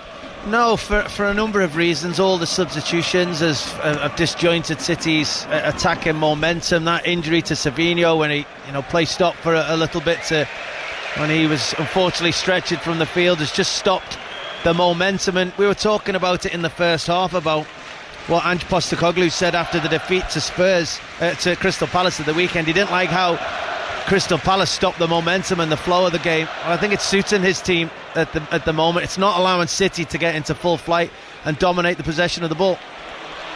Well, they've worked it out from the back nicely, Spurs, but then couldn't quite make it stick in the shape of Solanke. So Manchester City have it back with Kovacic on halfway, arrowed forwards into the feet of Wright, who has played it to the right hand side, and Bernardo Silva in possession now, backwards of square to O'Reilly infield to Simpson Pusi, and he's rolled it to the left flank, and Josko Gvardiol. This is all in centre field at the moment. Spurs packing the centre of the pitch and forcing City to try and find a gap, which they haven't been able to do. Bernardo Silva's given it away to Richarlison. Lovely skill to get clear of O'Reilly, and through the middle for Solanke. Looked like he might have been offside to me, and indeed the flag is raised on this near side by Neil Davis, so it will be a City free kick halfway inside their own half. Oh, brilliant skill to start with, especially nutmegging young O'Reilly from Richarlison. Brilliant play, but he just got the timing wrong of releasing that pass to Solanke. City have been quite brave with their defensive line. They've allowed space for Spurs' pacey players to run into. Quite often Timo Werner or Brennan Johnson got in on that occasion. Just got the timing wrong and Solanke was offside. Mateus Nunes round the corner for Wright. He's got the ball in, and it's blocked behind very well by Radu Dragusin for a City corner, but time is ticking for Guardiola's side with just 10 minutes of the 90 left to play here, and Spurs still holding the 1-goal advantage. Looks like it's going to be Wright to take the corner kick, which he helped to engineer. It's a crowded 6-yard box with plenty of maroon shirts around Vicario as the ball is lofted in, and it's cleared away as far as Kovacic by the D of the penalty area. City recycle. Lewis sends it out wide to Bernardo Silva on the right. Richarlison across to try and hold him up. He's got the option of playing it backwards to square to McAtee, who's lifted it in but didn't quite get enough elevation on it. It came across to right, far post now with Bernardo Silva, lofted back in, Wright's there again and got that all wrong, and his effort from the corner of the 6-yard box has gone out for a throw. Oh, at the very end of it, you're right, got it all wrong. But he was brilliant before it. He's had a brilliant introduction to this game since once he stepped on that field. He's just looked very comfortable. He's looked assured. He's looked like he belongs to be playing out there alongside the Bernardo Silvas and the Kovacic's in that team. And it was great play from him to start with, to get the ball across to Bernardo Silva. As the ball come back to him, again, really controlled pass along the 6-yard box, hoping one of his teammates got on the end of it. But when it then came back to him eventually, he just saw that moment of panic, I suppose, that the responsibility had fallen onto him, and he shinned it well away from the goal. Well, one of the title contenders in Scotland has won this evening. How about the other, Gavin Wallace? Well, Aberdeen 2, Rangers 1. It now means Aberdeen are joint with Celtic. They're keeping up all the way through. It was goals from Shayden Morris and Nicky Devlin. Nadim Beriami got it one back for Rangers, but it wasn't to be tonight. Aberdeen also missed a penalty, but it now means Rangers are 9 points behind Celtic and Aberdeen. Aberdeen 2, Rangers 1. So victory for Aberdeen, and Celtic saw off Dundee by 2-0 as well. And as Gavin said, neck and neck between Celtic and Aberdeen in the Scottish Premiership here at Spurs. 82 minutes played, Tottenham still leading 2-1, and Pep Guardiola's changes haven't had the desired effect. Some have been enforced, some have been his own tactical decisions, but Spurs standing firm, and Ange Postecoglou standing out and looking on towards the pitch, and perhaps thinking that they just need to do exactly what Palace did to them in the closing stages at Selhurst Park on Sunday and turn it into a bit of an arm wrestle. Or do they try and be expansive? Richarlison on the left side, a Spurs goal now, and surely it's all over. Richarlison into the area, going the long way round, and now Udogie's up there, plays it to the left hand side, stood up by Kulusevski, cleared well by Simpson Pusi. Spurs have it back again with Basuma. Dragusin goes back to Davis. You can hear the groans from the home fans, because from inside the City box they were back on halfway. Now it's pinged up towards Mikey Moore. He's out jumped by Gvardiol, and Archie Gray's run the ball out for a throw to City.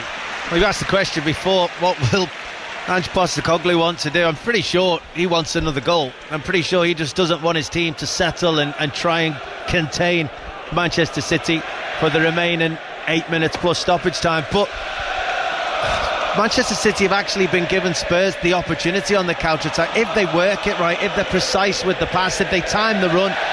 The throw here to Richarlison, 1-on-1 with the keeper. Ortega made a big block. Well, that was a horror moment for Manchester City the night before Halloween, because they gave it to Richarlison on a plate inside the penalty area. He should have buried it and killed off the cup tie. Instead, Ortega stood firm and spared Gvardiol's blushes. Yeah, well, he's slapping himself in the forehead there, Richarlison. He's got to finish it. He's got to end the game in that moment. Left foot shot on line with the front post, 16 yards from goal, from a Manchester City throw-in, as you said. Gvardiol just misplacing it, just thinking John Stones was where he wasn't.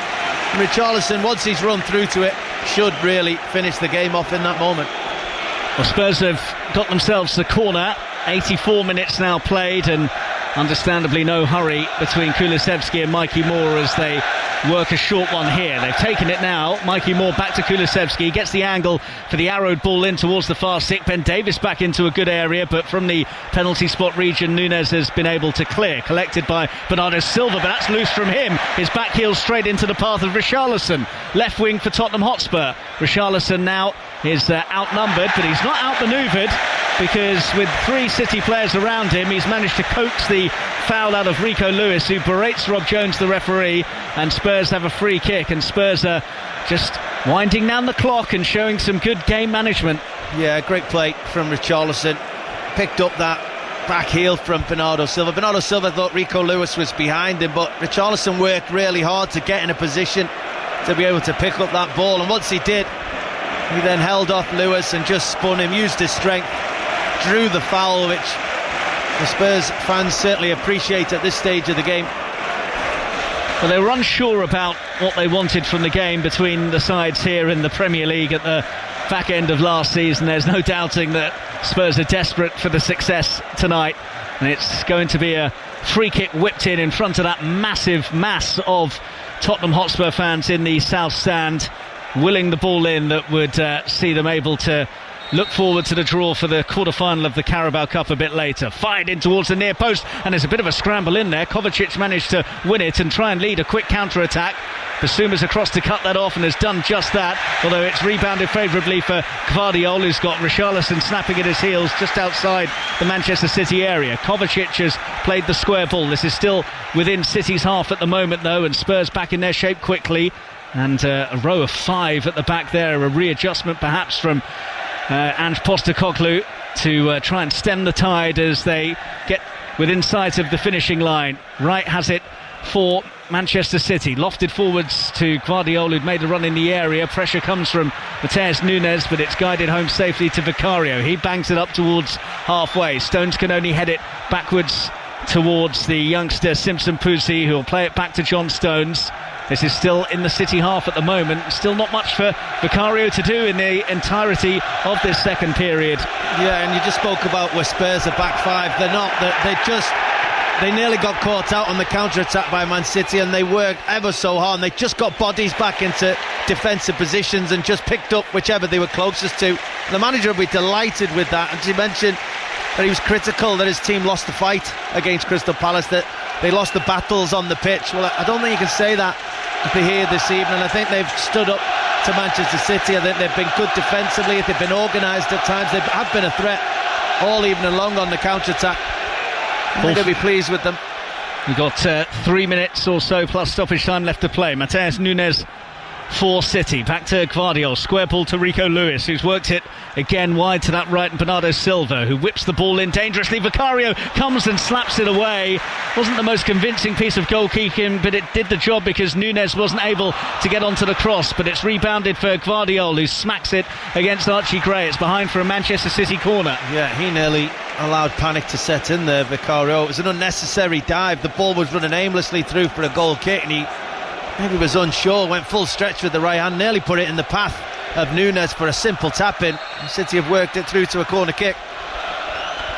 Rob Jones going over to just consult with some of the City players who are trying to crowd out Vicario. We know that it has been an issue for him dealing with congested 6-yard boxes, and they're trying to make it as tricky as possible for him before the corner is whipped in. It will be an in-swinger coming from the left side as City look at things into that 6-yard box. So Rob Jones satisfied that they're all present and correct as it's banged in now. Vicario has come and made a mess of it, and it's off the line. Well, Vicario is mightily relieved there. He came, he didn't gather, and Basuma was in the right spot to ensure that Spurs stay in front. Wow, goalkeeper again after making a mistake a moment ago I talked about. Again, he was nearly at it. He flaps a ball, John Stones it, ricochets, it hits a teammate, and actually O'Reilly for a moment thought he'd equalise for his team.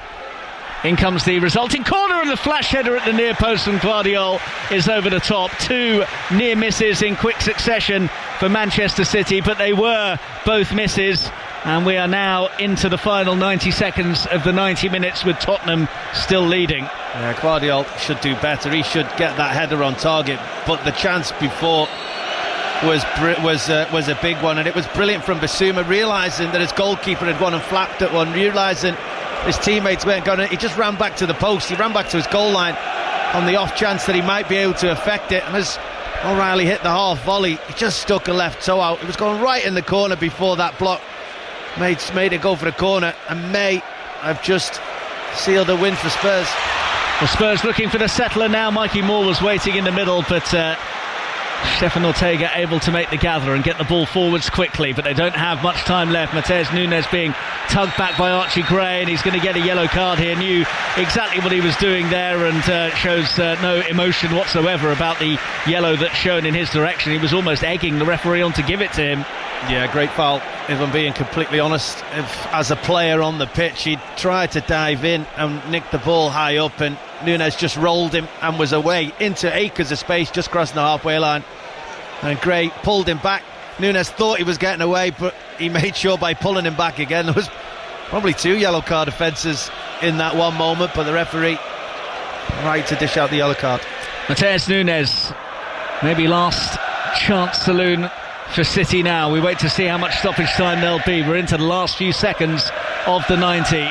Simpson Poosley square to John Stones. Here's Bernardo Silva again. Richarlison across to that flank to try and deal with him. 6 additional minutes which we're into now, and the ball into the area, nearly came towards right. Hesitation from the Spurs back line, but it's not costly because they've been able to scramble it away. Yeah, Bernardo Silva showing a yard or two of pace there, dropping his shoulder on Richarlison, getting to the byline, and sort of scuffed his cross, and before it came to right, I thought McAtee was going to be able to reach it. He looked like he would be able to just do enough to stretch to get there, but he couldn't reach it. Wright couldn't reach it, and Spurs defended it. Well, you can hear the Tottenham fans in good voice now. They were despondent on Sunday after that flat showing at Selhurst Park, but they have been much better tonight and will feel that they are deservedly on course to make it through to the quarter-finals, as Vicario just collapses on a ball that spoons its way through to him and gets to his feet very slowly indeed and bounces the ball a few times. Tottenham within touching distance of beating Manchester City and becoming the 8th and final name in the hat for the draw later on this evening.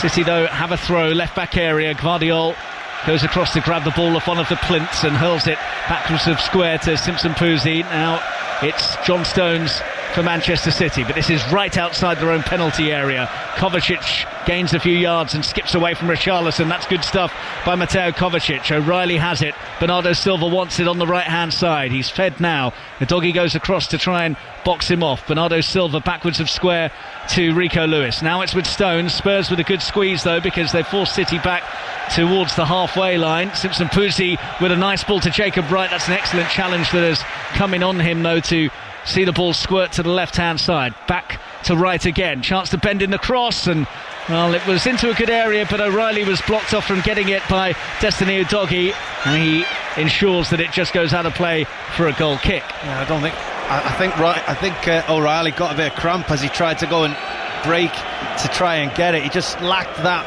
burst and then pulled up. But I've been impressed with Wright. I think he's done well since he's come on. He's looked really good at this level, the way he's taking the ball. He just took one on the back foot, beat a player, drops his shoulder. I think there's been some good moments for both teams tonight, especially with the introduction of some young players.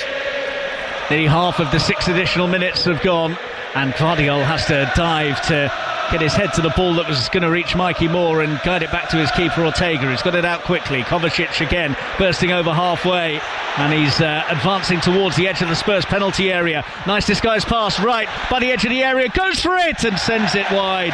Vicario was diving. I think he always knew it was drifting wide off the boot of Wright. Just a bit too much bend of it on it from the D of the area after he set himself up nicely, and that might be the last chance for City to take this to penalties. Yeah, good play from back to front from City. O'Reilly and Kovacic involved it, and just after me talking him up, he got into a brilliant position right on the edge of the penalty area. Just his first touch let him down. It wasn't a terrible first touch, but he didn't put it in a position to be able to shoot effectively. And because of that, his shot was never going to trouble the goalkeeper. Well, Manchester City fans not used to losing, and they're about to see their side defeated here in North London as Kovacic plays it square to Lewis over the halfway line. Got 2 minutes of additional time left to play. Pep Guardiola saying to the fourth official there should be more added onto that due to Spurs taking their time in additional time over all of the restarts, but might have fallen on deaf ears as Simpson Puzzi plays a lofted ball that's straight down the throat of a doggy. His header is out of play though, didn't really need to do that. Ben Davies just having a word with him as well. Cheap throw to concede as Bernardo Silva takes the throw and finds John Stones into the feet of Wright. That's a heavy touch from him. Richarlison comes sliding in to make the challenge, and now Doggy can bring it up towards halfway for Spurs. Into the feet of Richarlison. Richarlison pokes it forwards, but Solanke caught in his heels, so it's guided home to Ortega. Kovacic for City. We've got 90 seconds of stoppage time left to play. Well, 90 seconds of the minimum of 6 that were signalled.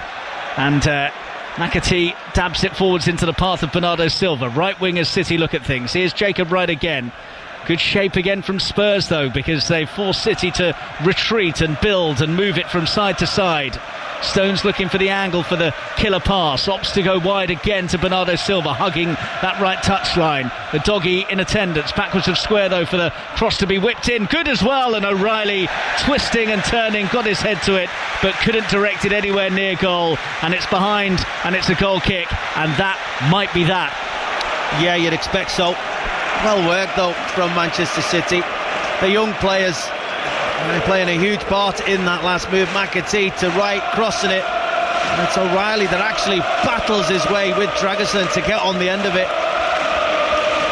Unfortunate he couldn't direct it on the goal, but Pep's not introduced Erling Haaland tonight. They're in search of that one goal. He's been happy to try and allow the players on the pitch, the young players, to go in search of that goal that they need. I think it shows where Pep feels about this with regards to the season that they're undertaking.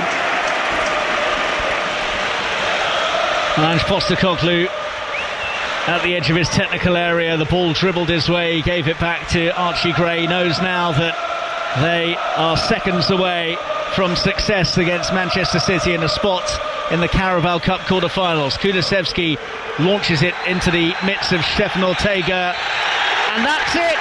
Manchester City are out of the Carabao Cup.